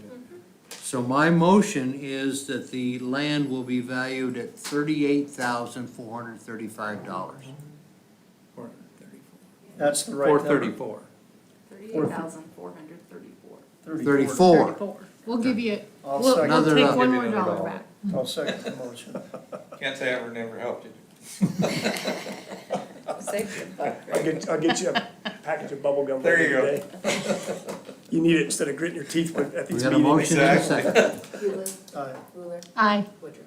Aye, thank you, sir. Thank you very much, I appreciate it. Thank you all, you won't have to bother with me for another year. Well, I'm sure we'll see you before then. Just in passing. You know, when I took this job, Tara warned me that I'd be seeing you. You know, I've gotten a lot cooler headed over the years. so, It's called maturity, me too. Yeah, you have to. Me too. Thank you, you all have a good day. You too, Greg. I'm still a little bit confused though. What number did you go on that? Number 7. Oh, I don't know what that, you know, cause it's, I'm not sure. it's unfortunate. Oh, my pen's all the it's way not up. real, well, I I guess maybe felt to that add it would be when our I heard. recommendation. We didn't. That's how it works. Well, did that road then come entirely onto this other A piece of property evidently? Yeah. Because if this here and the road is right here. Okay, I have a protest that I'm gonna work on, is that okay? Absolutely not. That's our last one, isn't it? That's our last in Carrie. person. Yes. So now we can rock and roll, eh? Let's cook. Waiting on the guitar to start. Okay, protest 491, Judy A. Lowe, 611 Sequoia Court, North Platte is the address of the protester. Parcel number 14670. I don't want yours. This is Dean Miller, second edition, 10-2. Are protesting a valuation of $142,429, requesting $127,695. Reason for the protest is old windows, sidewalk sinks, stored house, driveway a mess, tuck point needed around several areas of the home. Charity reviewed this. This did go to the referee, and it just so happens that the referee and the county assessor both agree with no change. House is already in above normal condition for its age, has had some rehab done in 2018. So I believe I am going to concur with the assessor and the referee. So this would be, my motion is I move to accept the recommendation of the assessor and referee, which indicates no change at this time. Evidence does not warrant a change. Number 5. Second. Hughley, Aye. Wheeler, Aye. Woodruff. Aye. On the property that we talked to Henry with Charity about, and I'd ask, about the other 2 properties going with it. Oh, yeah. So my question is this, do we have, You're talking about,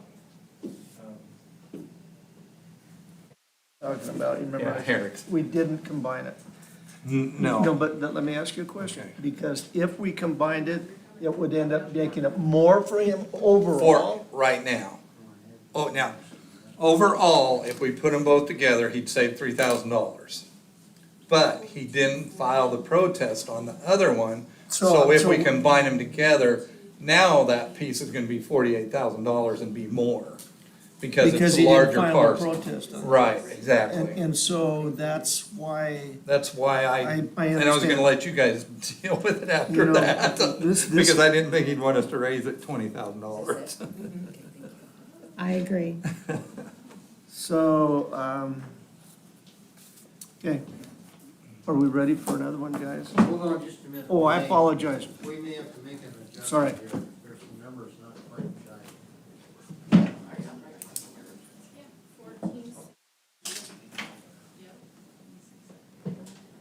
What was last?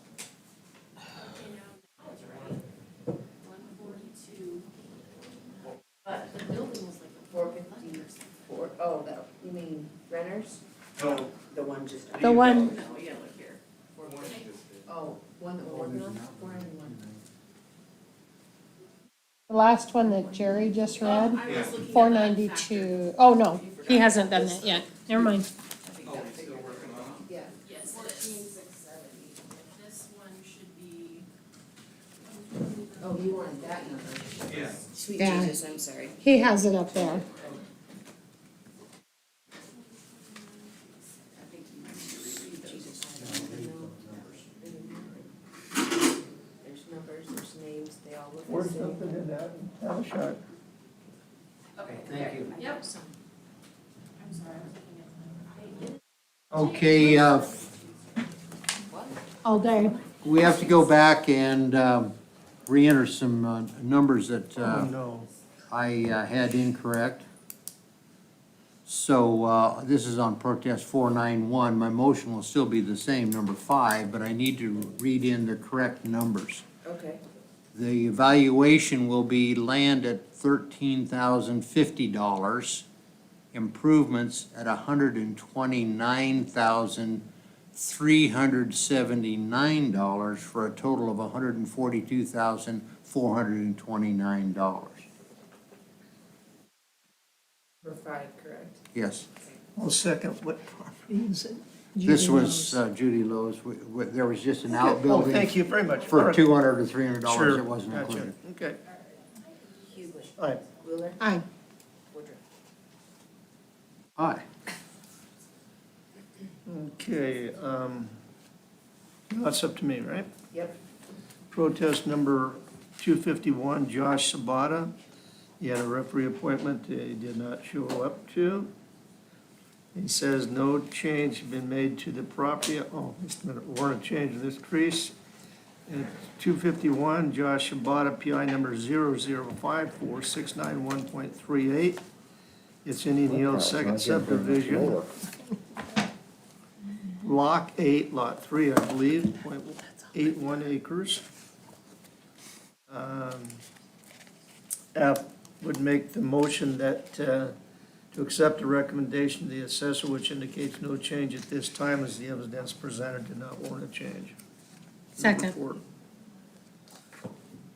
Wheeler. Aye. Woodruff. Aye. Hubig. Aye.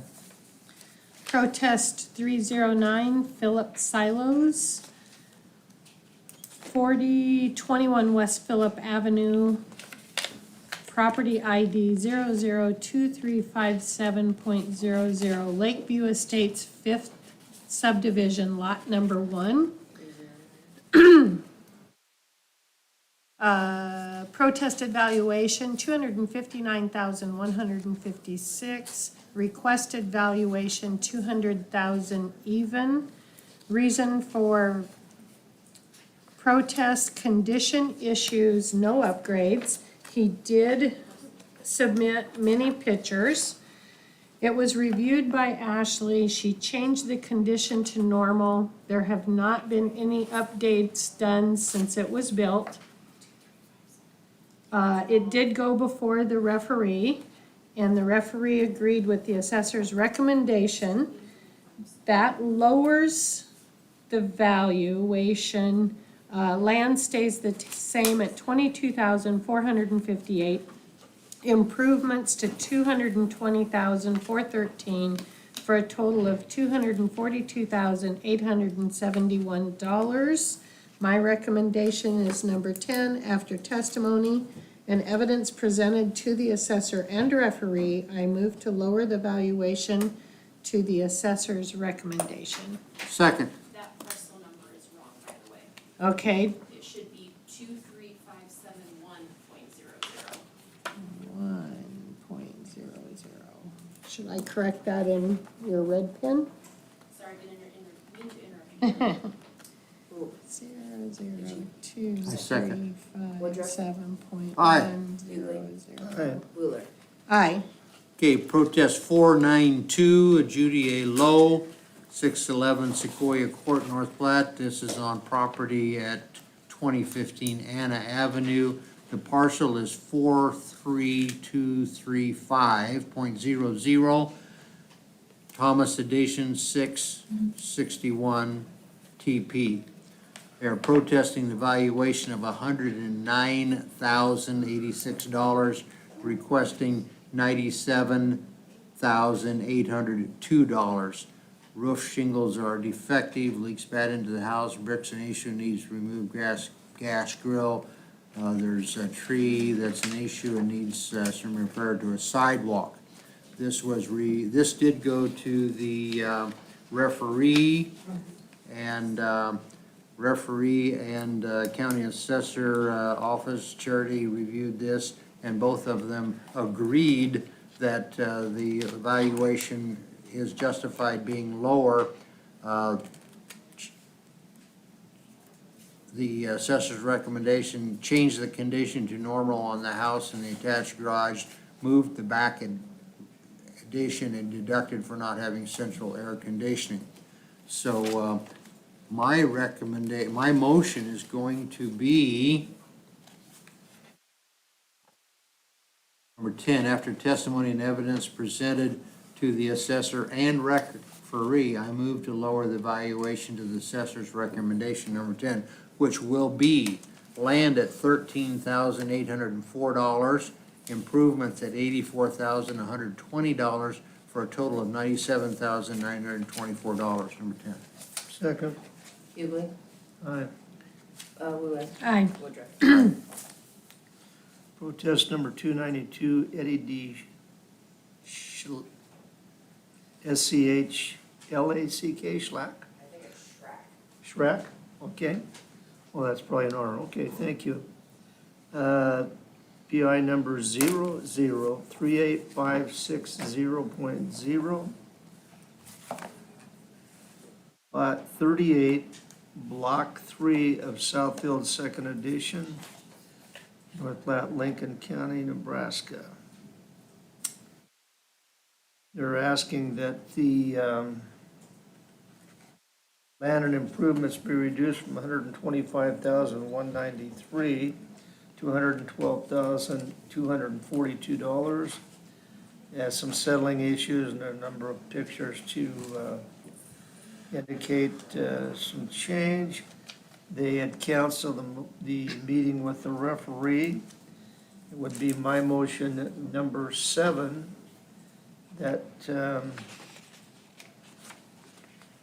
with the photos, after testimony ever is presented, the assessor, I move to lower the valuation of the assessor's recommendation as follows. Land, $18,786.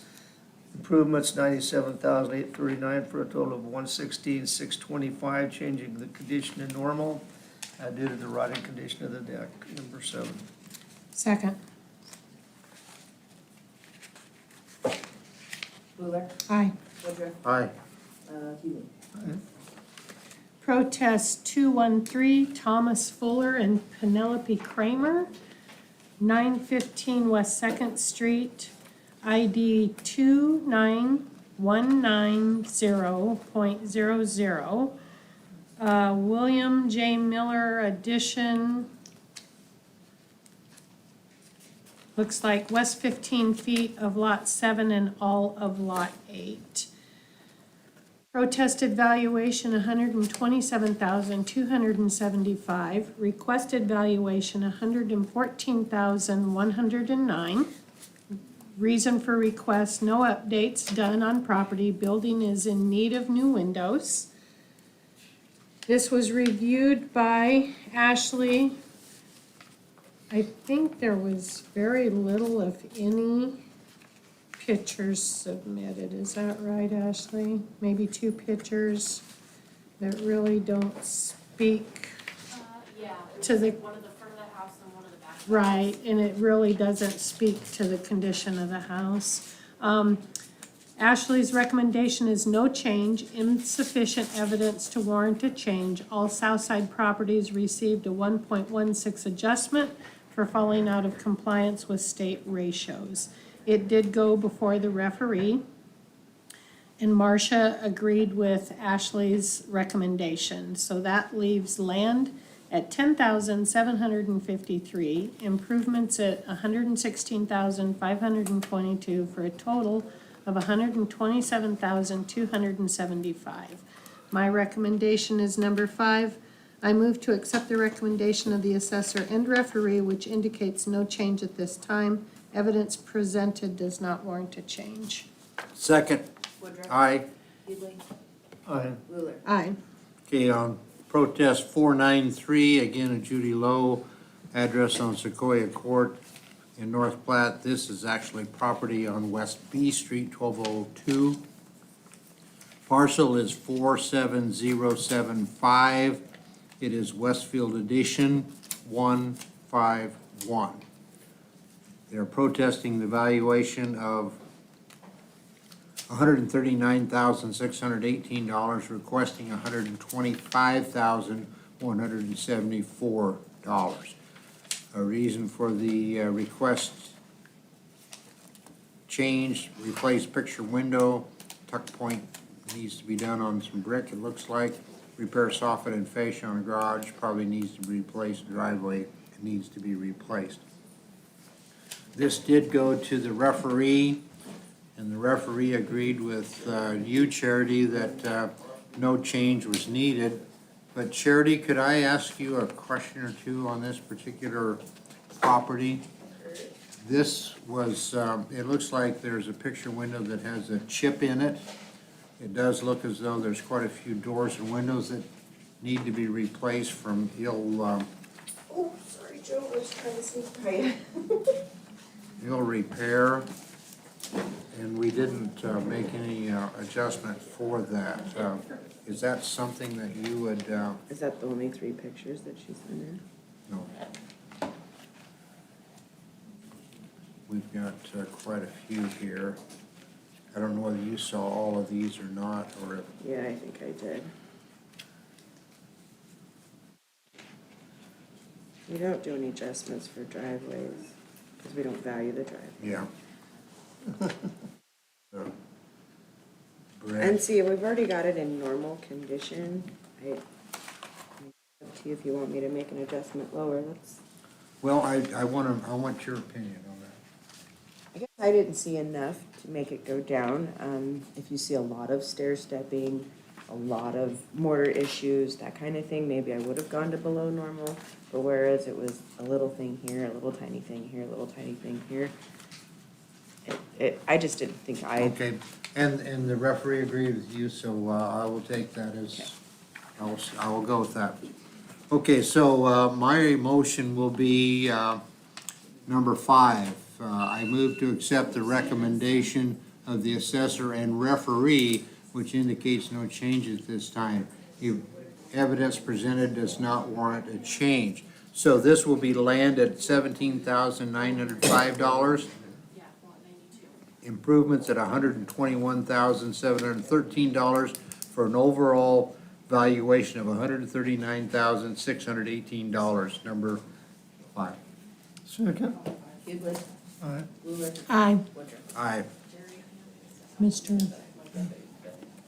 not get any of these pictures, by the way. Did you want to take a look at them? I can't, okay, what do you think? Thanks. Thank you. I have not seen any of these. Thank you. Do we need to move on? Oh, you're right.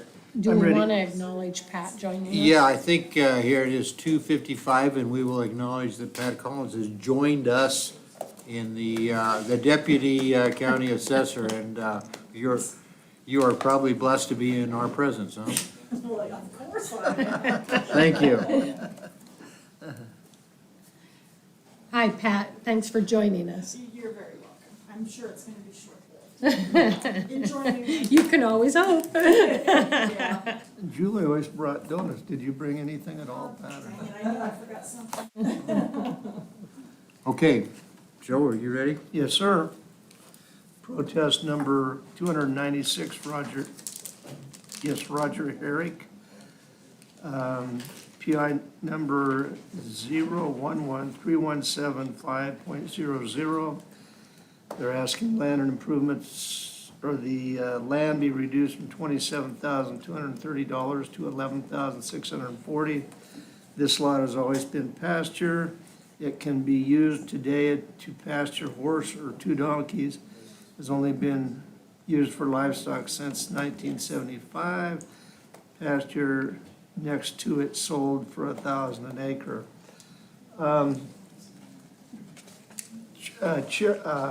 Henry, I'm gonna ask you to address a little bit. I'm gonna read a comment. We've combined some properties in the past to try to give a break on a combination of properties. Just stay right there, you might be good. This gentleman has 3 properties, but he only protested 1 property. So if we were to, Just 2, Joe. 2, He just has 2. okay, so if we were to combine those, down in the road, it might save him 3,000, but if we, no, Yeah. yes. I think you were thinking right. Okay, down the road it would change him, but this year, it would make the other one quite a lot higher and would cost him a considerable more than that, like 10 or 20,000. Yeah, 20,000 more. Yeah, Oh, so, my.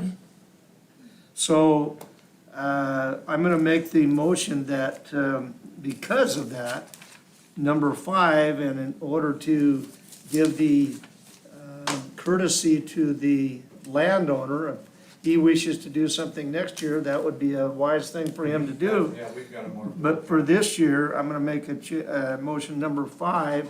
I move to accept the recommendation of the assessor and referee, which indicates no change.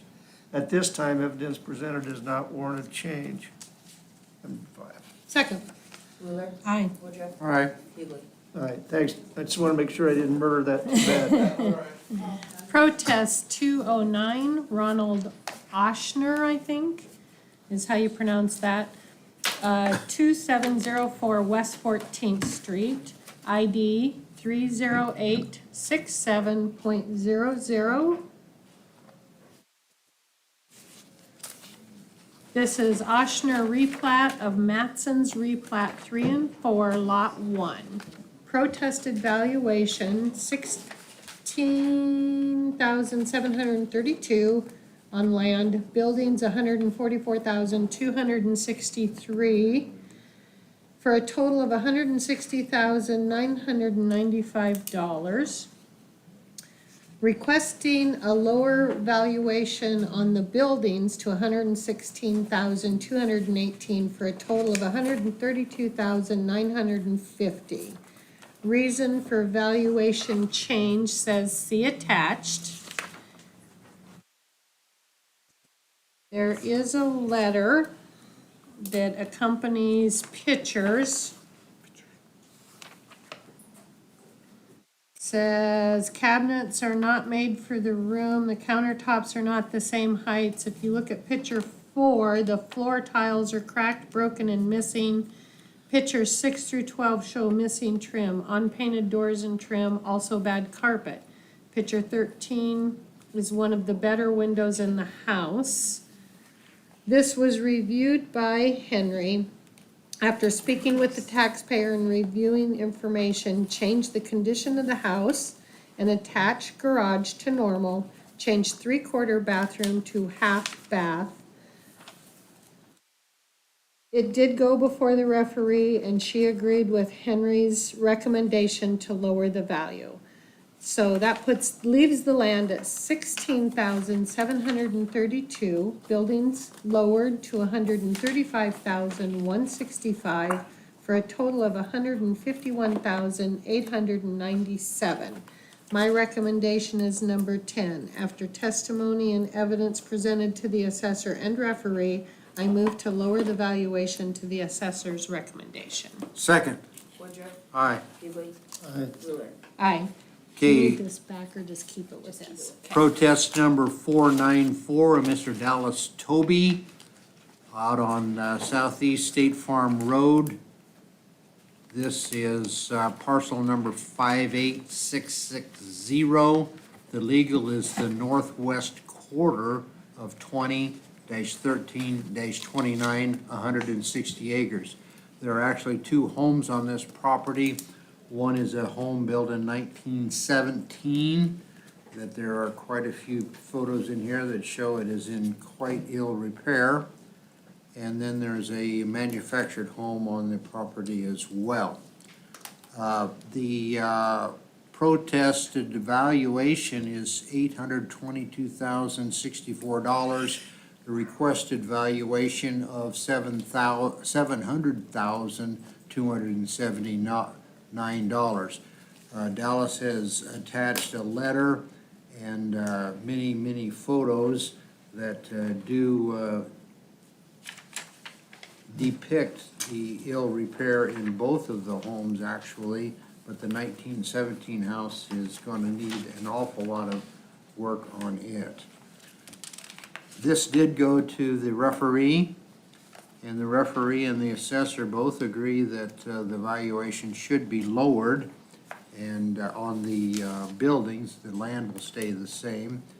By looking at the information here, I would agree, and my motion is going to be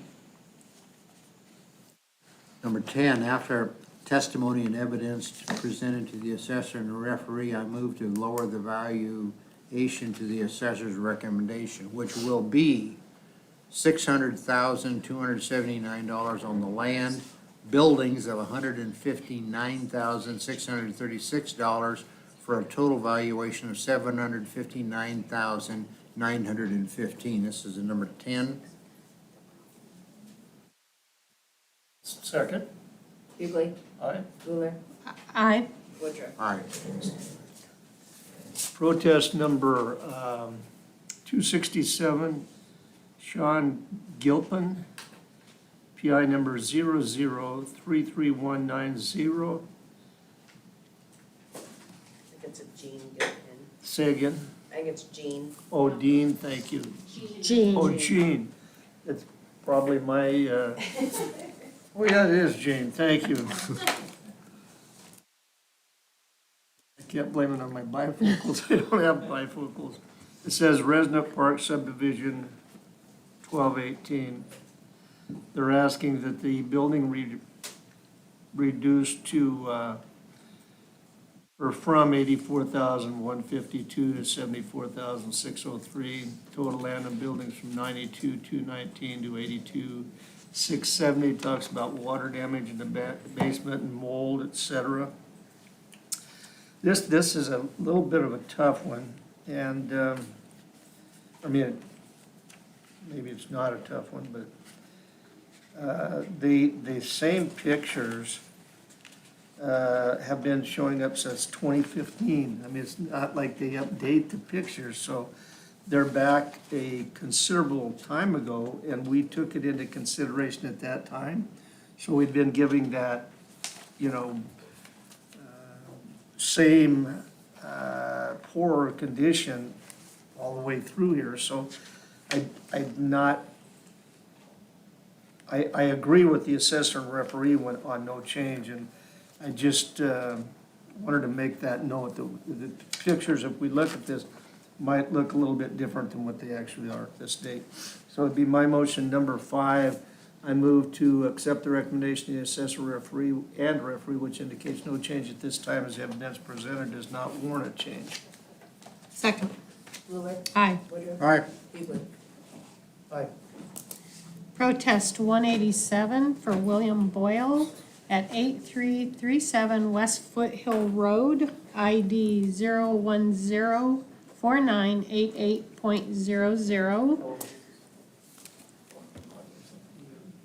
Does that say Twin Hearts Ranch? Oh, I'm sorry, I'm looking at his email address, not at the ID. So this is part of the west half of section 34.15.31, 10.3 acres. Protested valuation $274,405. Requested valuation, he would like the land lowered from 66,575 to 36,631. And it seems like he's okay with the buildings remaining the same at $207,830 for a total lower valuation of $244,481.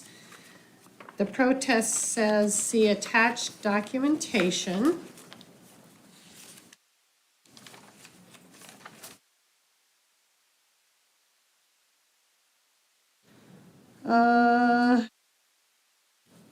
While I do not agree with the reevaluation of my dwelling and outbuildings, a 21 increase on both items from last valuation, my major objection is expressed in my previous valuation protest concerning the value placed on my 10.05 acres of land.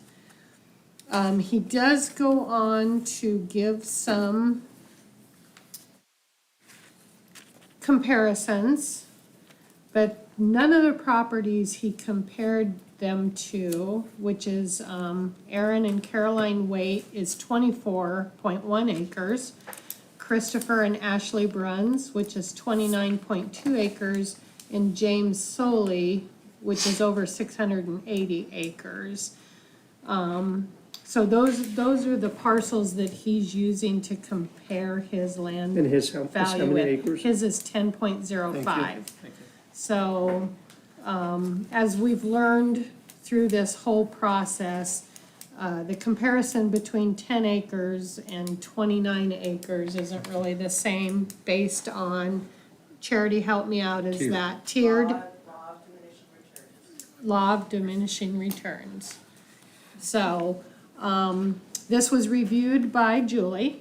No change, land is equalized with other like property, including the comparables provided by Mr. Boyle.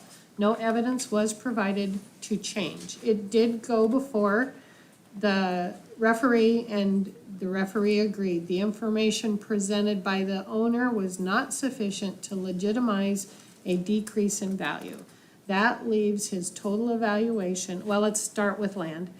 Land at 66,575, buildings at 207,830 for a total valuation of $274,405. My recommendation is 5. I move to accept the recommendation of the assessor and referee, which indicates no change at this time. Evidence presented does not warrant a change. Second. Woodruff, Aye. Keebler, Aye. Wheeler. Aye. Protest 497 of Mr. Glenn Gosnell. This is, his address is 2804 West 9th Street, North Platte. Property ID of 18160. This would be Gosnell's parcel map of north 145 feet of east 98 feet, block 7, west end of the Dacian Tract A 17 TP. Again, that's 2806 West 9th Street. No, 2804 West 9th Street. They are protesting the valuation of $45,904, requesting $39,500. The reason for the request is property and home has hail damage to vinyl siding and roof due to high insurance deductibles and depreciation, no recovery on damages. Property worth much less. And the photos that were provided did demonstrate the damage to multiple parts of the home and to the roof. So I believe the Henry's recommendation of lowering the property valuation is realistic, not to the level that they requested, but certainly lowered it. So number 7, after testimony and evidence presented to the assessor, I move to lower the valuation to the assessor's recommendation, which is land at $9,570, buildings at $34,421, for a total of $43,991. Number 7. Second. Keeley, Aye. Wheeler, Aye. Woodruff. Aye. Yes, number 26, did I already do 266 with a Jean Gilpin? She had to. Oh, okay, protest number 266, Jean Gilpin, PI number 002307.0. It's Kuchera's second. Looks like it says Centennial. Edition probably 5-1, right? Okay.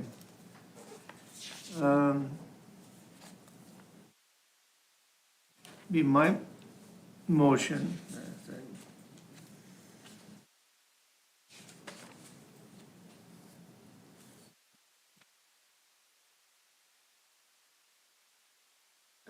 They're asking that the land remain at 14,668. Improvements be reduced from $178,408 to $151,482. Total land improvements from $193,076 to $166,150. It talks about the siding, the sliding glass door on the porch, crawl space, water around the interior walls.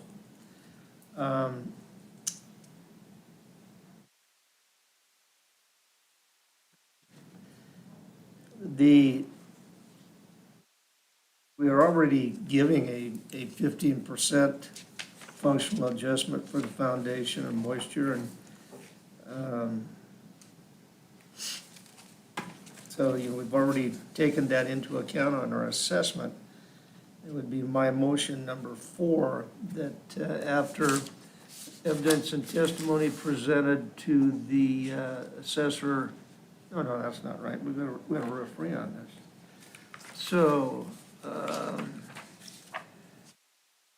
Okay, number 5, after I move to accept the recommendation of the assessor and referee, which indicates no change, evidence presented does not warrant a change. Number 5, the land at 14,668, improvements 178,408 for a total of 193,076. Second. Wheeler. Aye. Woodruff. Aye. Hughley. All right. Okay, it is 3:13. We're gonna take a 5-minute Thank you. little recess. I can see Joe squirming over there in his seat, so we're gonna take about a 5-minute recess. Wasn't so much that, I just can't get 2 words out without stumbling over each other. Okay, so that went here. Tracy Berg. Okay. Where's the sad situation on this deal? It's a 2015 mobile home. Should look in pretty good shape. I don't.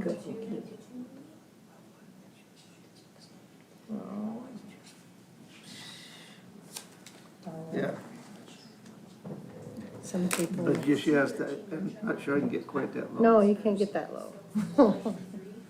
But we are gonna have a problem because, that's what the, geez, hold on, Charity. I asked Charity to look at it after she saw the pictures. Oh, she's. Yeah, and I'm gonna get down to about 54 by changing the condition of my. Oh, nice. But, you know, I'd like to do that, but, you know, usually we give, I don't know, like Marshall is, you know, this kind of, that's not a big deal. That's just grass along there. Yeah. A little bit of, maybe there's a hill pockets, one, that's vinyl siding and that is hill, but the rest, that's just stuff thrown up there from the mower. Well, and at That's least not a it's big deal. not punctured. Yeah. Just down it a And, you know, little so bit. really, most of it's not bad at all, but she's showing, but on the inside, it's a little rough on the inside. So, I was gonna see when she bought that, what she paid. Oh, that's why I asked for the assessor's card, it's not in here. That's why it, Well, it's nice, it will help her out some Yeah. anyway. so, and I don't know, when we get right down to it, maybe I'll, maybe look at Marcia's side. Yeah, I feel bad though, because I just asked her to go back and rework it, looking at the pictures. Oh. Is it open now, Jerry? Can I go in? Yeah. All right. I walk like a 90-year-old man when I get up.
See that very often.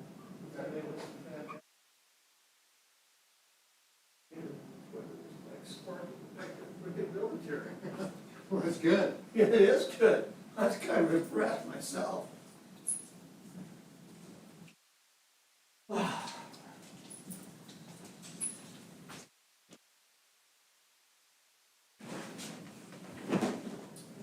know, Joe, you wanna feel the extremes in temperature, just go from Pat's room to Julie's room. You go from about 60 to 90. Well, it's probably all that sun from the north coming in, isn't it, Julie? With the electric blanket turned on my chair. Oh, I'm not gonna be very popular with all my female coworkers in here with their coats on. I could like shed another layer, but everybody, You're like, yep. My poor husband, he wears a beanie and a house coat. Giving out money? I always tell him it's easier for you to get warm than it is for me to get cold. You can always ask more. There's only so much you can take Well, off. most people don't want any more than that. She cut our line. I bet she didn't. I bet she didn't either.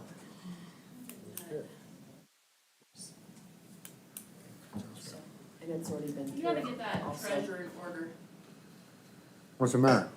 I'm walking in my office and she's raiding my snack drawer. Uh-oh. Uh-oh. She's got snacks. She wanted my snacks.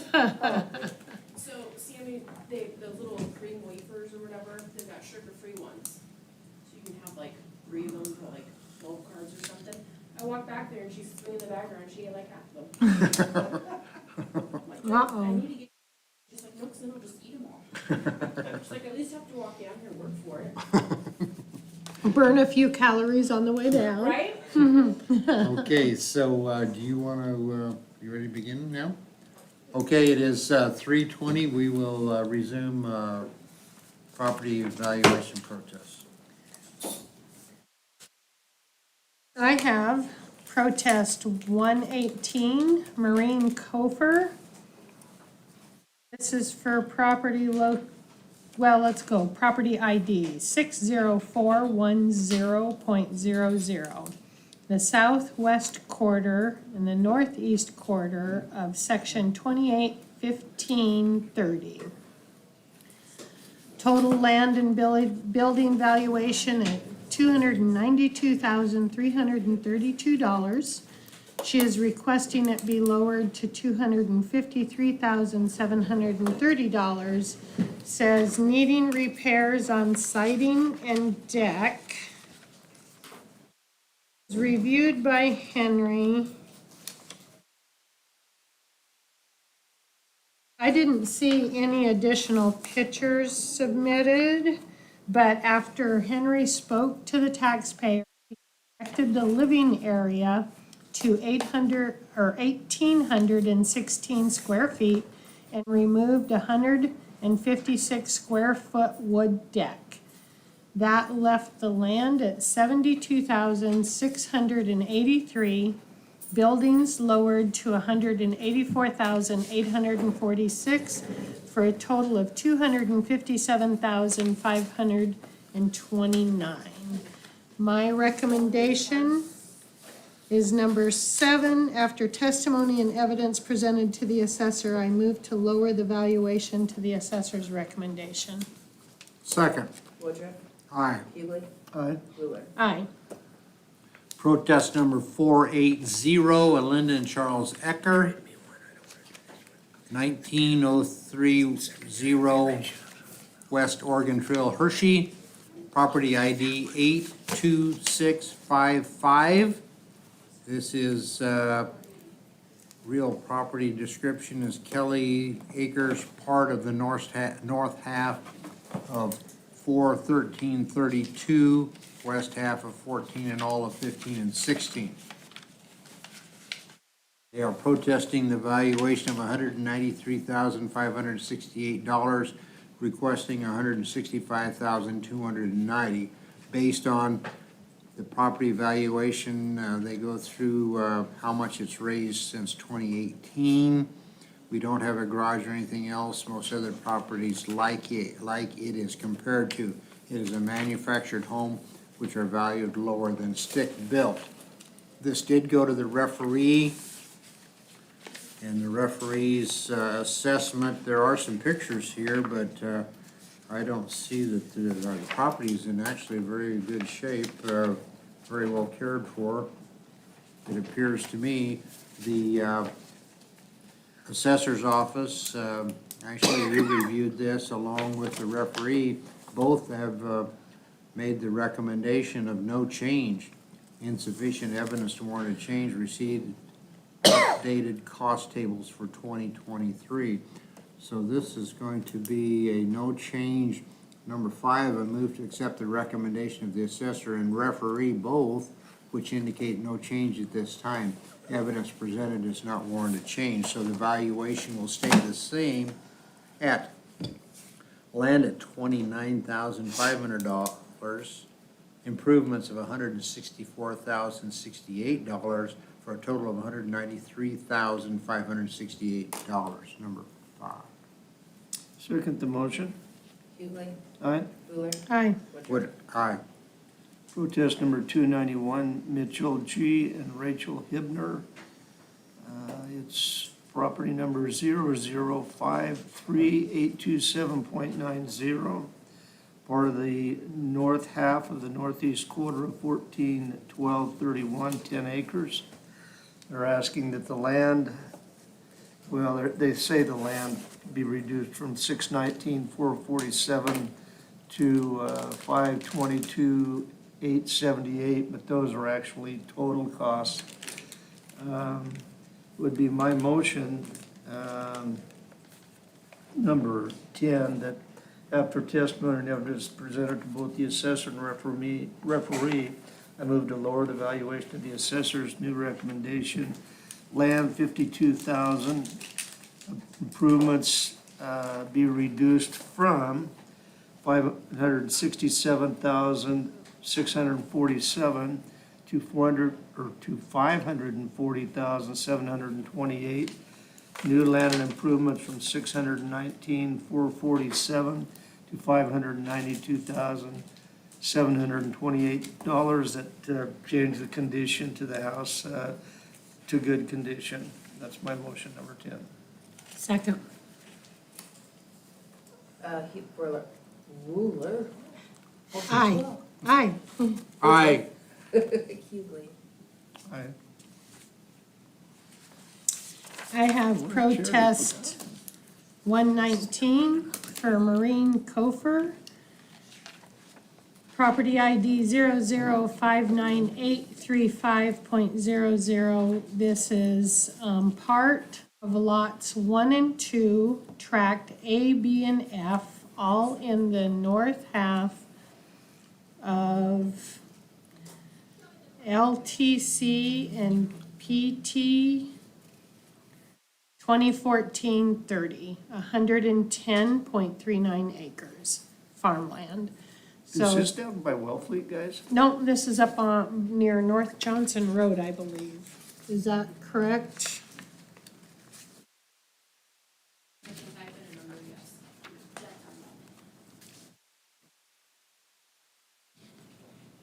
Oh, Julie, you are back.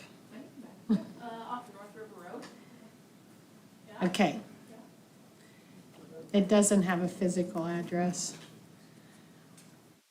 So total land and buildings, $150,090. Her requested valuation is $146,523. Farmland, haven't been able to plant crops as it is too dry. This was reviewed by Julie. She attached the letter that has accompanied many of the ag protests that states, unimproved ag parcel located in Market Area 1. Market Area 1 is currently at 69% of market value based on sales within the current 3-year sales ratio period. Nebraska is currently a market value state. I can only base value on the required 3-year current sales. So she is not able to take into consideration, the current drought conditions. Julie's recommendation is no change. That leaves the land at $150,090. My recommendation is number 4. I move to accept the recommendation of the assessor, which indicates no change at this time. Evidence presented does not warrant a change. Second. Aye. Woodruff. Hughley. Aye. Wheeler. Aye. And then you wonder why I can't talk. Protest number 484, again, Judy Lowe, 611 Sequoia Court. This is actually property on 1610 West C Street.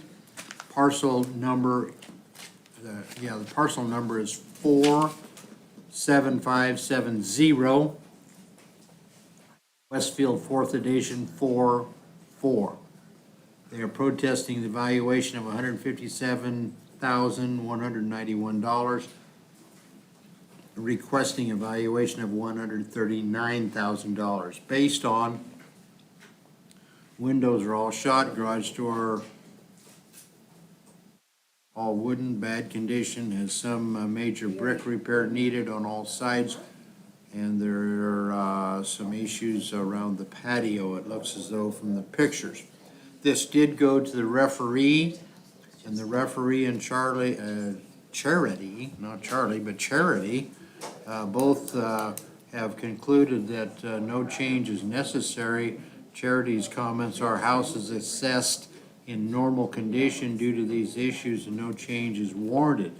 So this is a number, I move to accept the recommendation of the assessor and referee, which indicates no change at this time. Evidence presented does not warrant a change. Number 5, the land will stay the same at $14,575. Improvements the same at $142,616 for a total of $157,191. Number 5. Second. Hughley. Aye. Wheeler. Aye. Woodruff. All right.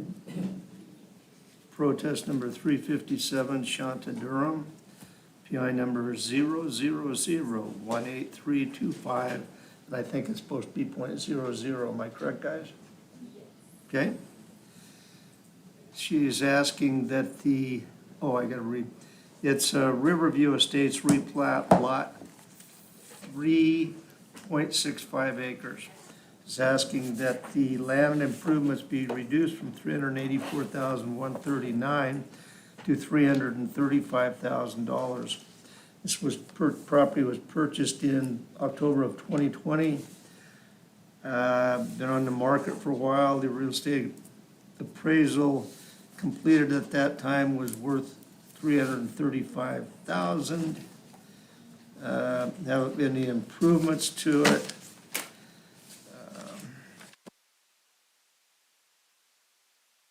It was only appraised at $335,000. She paid more than that. Then she paid $350,000 for it at that time. Joe, that parcel number is not right. Okay, That's bringing up one of their other rentals. This is their house on Leota, isn't it? 1810 West Leota. Looks like it to me. It is, What? 34-320-00. I wonder. If I got the not right even close. Riverview Estate, or Riverview Estate replat, lot 3. Yes, Okay, now, okay. Yep, it's 34-320.00. you're, Better so we have a read red that with your pen. red pen. Tell me the number again, 34-320.00. 320? I wonder if she just did a copy paste. I don't know. No, because ironically, that 18 through 25 is one of their other rentals, but she did not protest that one. Okay. Anyway, Okay, back to this one. sorry. She talks about that being appraised at that time or being worth $35,000. There haven't been any improvements, additions to warrant a $50,000 increase. She did see a referee. The referee's recommendation is agrees with the assessor that the information presented was not sufficient to legitimize a change. It would be my motion number 5 to accept the recommendation of both the assessor and referee, which indicates no change at this time. Evidence presented does not warrant change. Second. Wheeler. Aye. Woodruff. Aye. Hughley. Protest 120, Marine Cofer. Property ID 001862.00, Graham subdivision lot 2.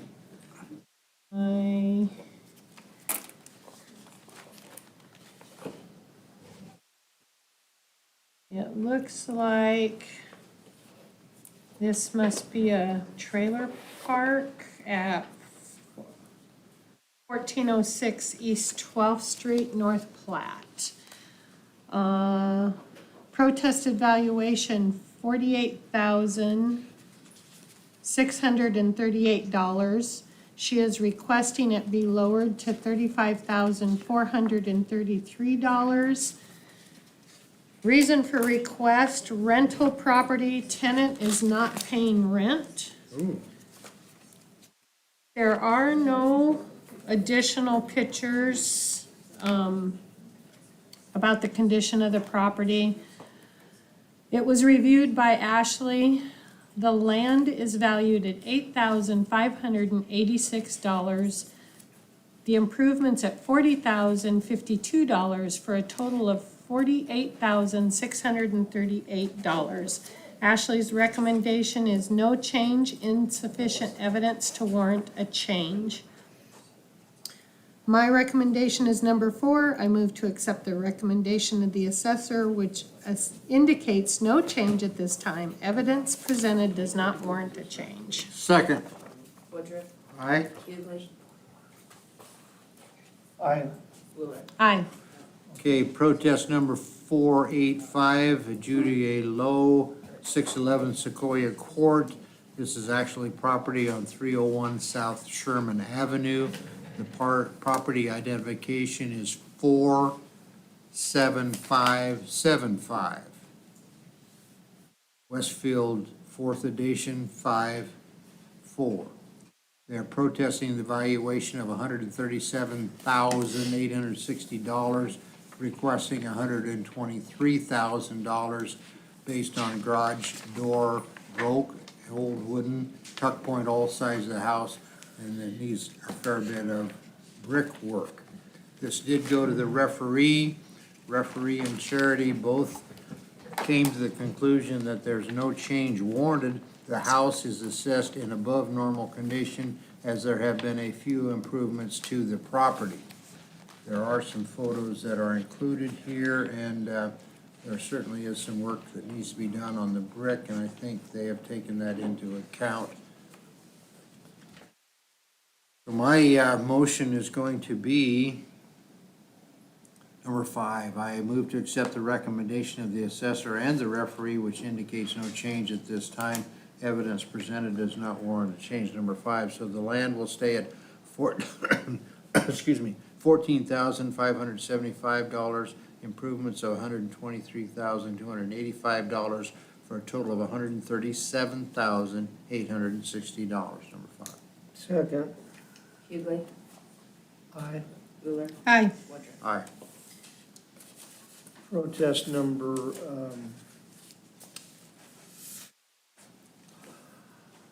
115, Marcus Dowdy.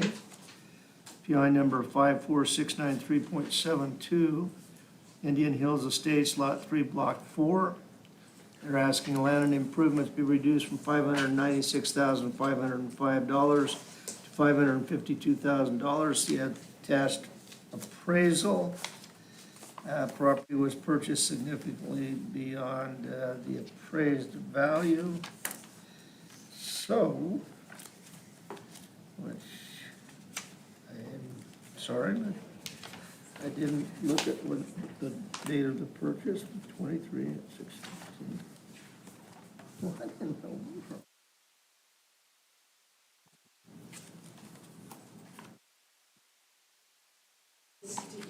information on this, and I did talk to the gentleman.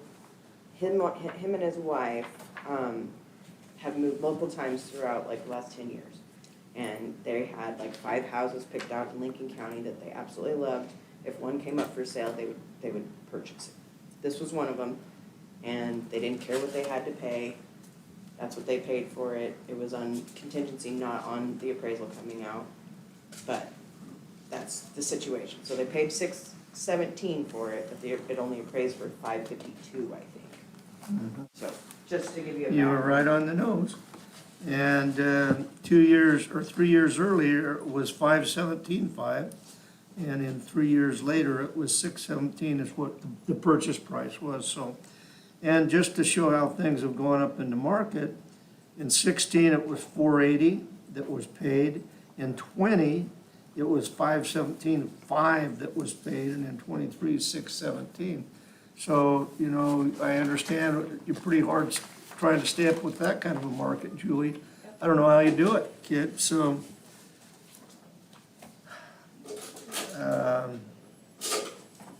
Did I read in both what the requested value was or anything like that or not? Don't think so. Okay, they're requesting that land improvements be reduced from 596,505 to 552,000. See this attached appraisal sheet. I looked at the appraisal sheet. I've also looked at the purchase price. I've also looked at the escalation in purchase prices over the last 6 or 7 years, taking all of those things into account. It would be my motion, number 10. After testimony evidence presented to both the assessor and the referee, I move to lower the valuation of the assessor's recommendation as follows. Leave the land 47,100. Reduce the improvements from $549,405 to $518,919.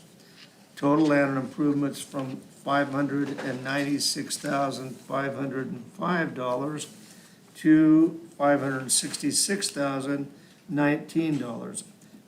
Yet, in doing so, it corrected the grade to a 2-10, like other similar houses in the area, and corrected a bath and 2 5-fixture bathroom. And it's a heck of a lot closer. The appraisal actually was 552, but when you look at the way that market has just escalated in that area, and looking at the sales price, I think that both the assessor and referee hit it right on the nose. That's my motion, number 10. Second. Ruler, Aye. Woodruff, Aye. Hughley. Aye.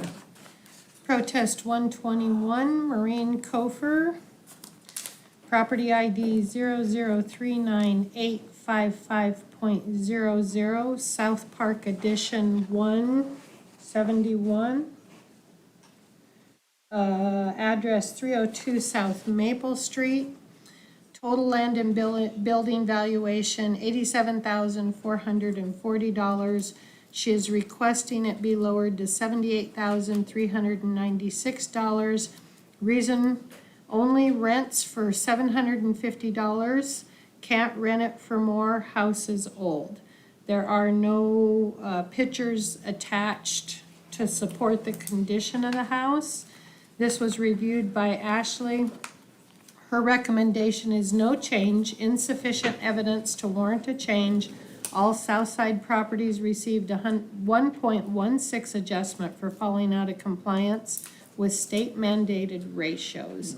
That puts the land at 9,761, improvements at 77,679 for a total of 87,440. My recommendation is 4. I move to accept the recommendation of the assessor, which indicates no change at this time. Evidence presented does not warrant a change. Second. Woodruff, Aye. Hughley. Aye. Ruler. Aye. Okay, on protest 487, Judy A. Lowe, 611 Sequoia Court. That is actually the property that is being protested. The parcel is 23567. Legal description is Lakeview Estates, 3rd Subdivision, 8-2. They are protesting the valuation of $384,621, requesting $340,000 based on needs: new windows, new siding, tuck point brick, replace patio, repair awning, fence is leaning from broken posts and boards, garage doors are sagging away from the house. This did go to the referee. And there are quite a number of folks here. Looks like the house was built in 1995. There are some issues that have been noted here. And the referee and Ashley concurred that there would be an additional 5% extra functional, is that depreciation functional? It will be added, which brings it up to a 15 total for the brick that is stair stepping and needing new siding to replace hardboard siding. Again, this was in agreement with the referee, agreed with the recommendation to lower the value. So this will be, after testimony and evidence presented to the assessor and referee, I move to lower the valuation of the assessor's recommendation. That would be, that's number 10. So the land will stay at $24,412.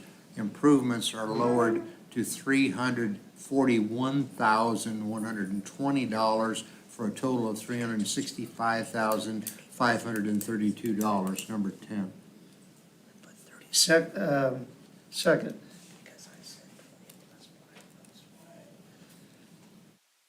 Healy. Aye. Wheeler. Aye. Which brings it Woodruff.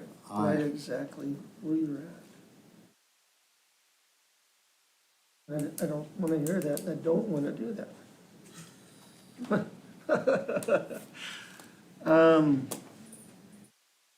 Protest number 231, Michael J. Aloy, PI number 0088515. It's Mill Isle Boat Club, lot 26. They're asking the improvements be reduced from 231,351 to 200,001. It looks like 85. I think that's Michelle too, so. It's lower condition of building. Michelle. Oh, I'm sorry, thank you. Yeah. Sorry, Michelle. Watching, I'm not, bifocals.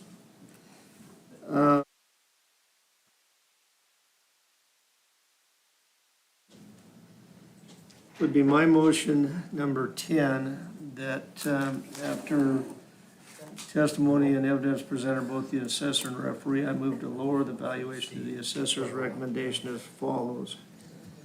Leaving the land at 0, the improvements being reduced from, right here,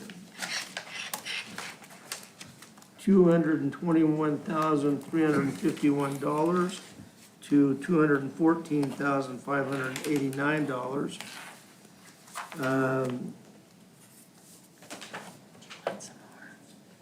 Correcting some square footage and also giving a 10% depreciation in lowering it the condition 1 level to below normal. So it would be my motion, land 0, improvements 214,539 for a total of $214,589, if I've read that wrong. Number 10. Second. Wheeler. Aye. Woodruff. Aye. Healy. Protest number 122, Marine Cofer, property ID 0050792.00. This is a mobile manor court lot 81, located at 2306 West 16th Street, North Platte. Protested valuation is $32,111, requesting a lower valuation of $30,276. Reason for request, mobile home, would not be able to sell it for that price. This was reviewed by Charity. Her recommendation is no change, no evidence presented to warrant a change. Land at 0, it's in a mobile home lot. Improvements $32,111 for a total of $32,111. My recommendation is number 4. I move to accept the recommendation of the assessor, which indicates no change at this time. Evidence presented does not warrant a change. I'll second that motion. Aye? Aye. Okay, thanks. Aye. Woodruff, Aye. thank you. You're good. Do you have any more, Jerry? Yes. Okay. You're up. If you can, if not, I'll take one if you want me to. No, I'm Okay. right here. This is protest 486, Judy Lowe, 611 Sequoia Court. This is actually property at 416 West G Street. The parcel number is 49545. The legal is, I guess I don't have that, but I'll get it very shortly. Is Zinker's replat 721-1 TP.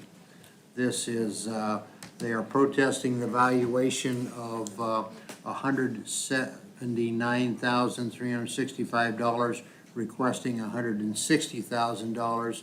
Needs new roof, it leaks, drywall repair siding, replace windows in the back and back door, replace trim around all garage doors and gutters. There are quite a few pictures that are provided on this property. This did go to the referee. It happens to be that the referee and the assessor's office, Ashley, you reviewed this, both of you are in agreement that there's no change. Both houses are already in normal condition for their age. Smaller house has 5% functional, and the bigger house has 10% functional for issues. So this will be a number 5. I move to accept the recommendation of the assessor and referee, which indicates no change at this time. Evidence presented does not warrant a change. So the valuation on the land will stay the same at $8,224. Improvements of $171,141 for a total of $179,365. Number 5. Second. Hughley, Aye. Woodruff, Aye. Woodruff. Aye. This, I saved this to last, not because of any reason other than I didn't want to do it. And So- this will be our last ones, because we need to be stopped before 4 o'clock. So this will be your last. This will be. Okay, this is protest number 360 at Tracy B. Berg, or Tracy R. Berg. PI number 0050765.0. It's a mobile home sitting on a lot at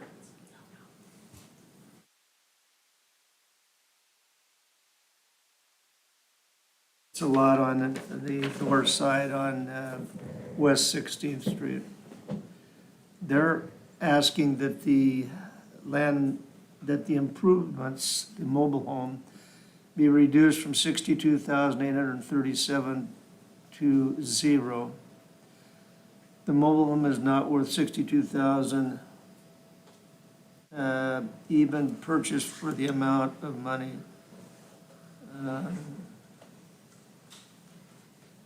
Talks about single mother owns this home and pays $1,200 in taxes, is unable to take care of that issue.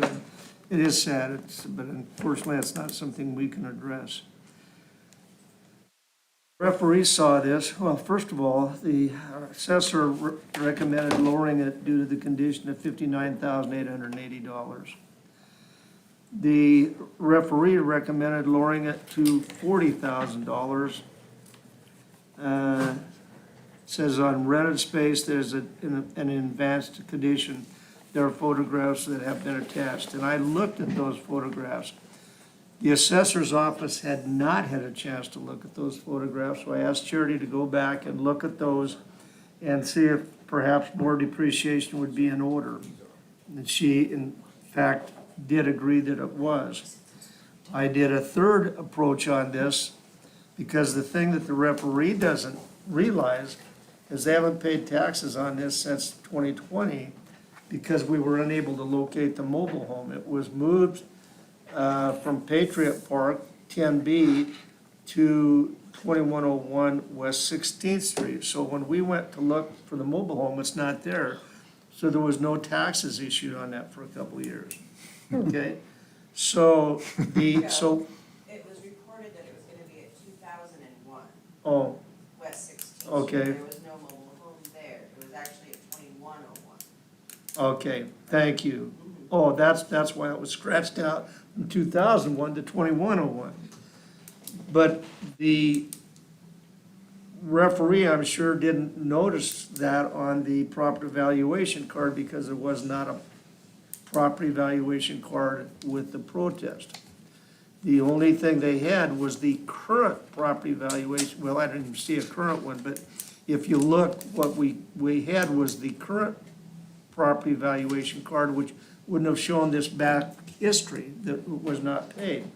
So I went back and looked at what was the value in 2020. It was $39,950. I said, okay, if we put on a 30% appreciation, which is 25 and 5, which if you look at the new costing, how much that added, and take the 2 years, I came up with somewhere $59,850, which was previously the assessor recommended $59,880. So our logic was the same. They had not had a chance to see the new pictures, and looking at the new pictures, I'm going to make this motion. I'm going to move that the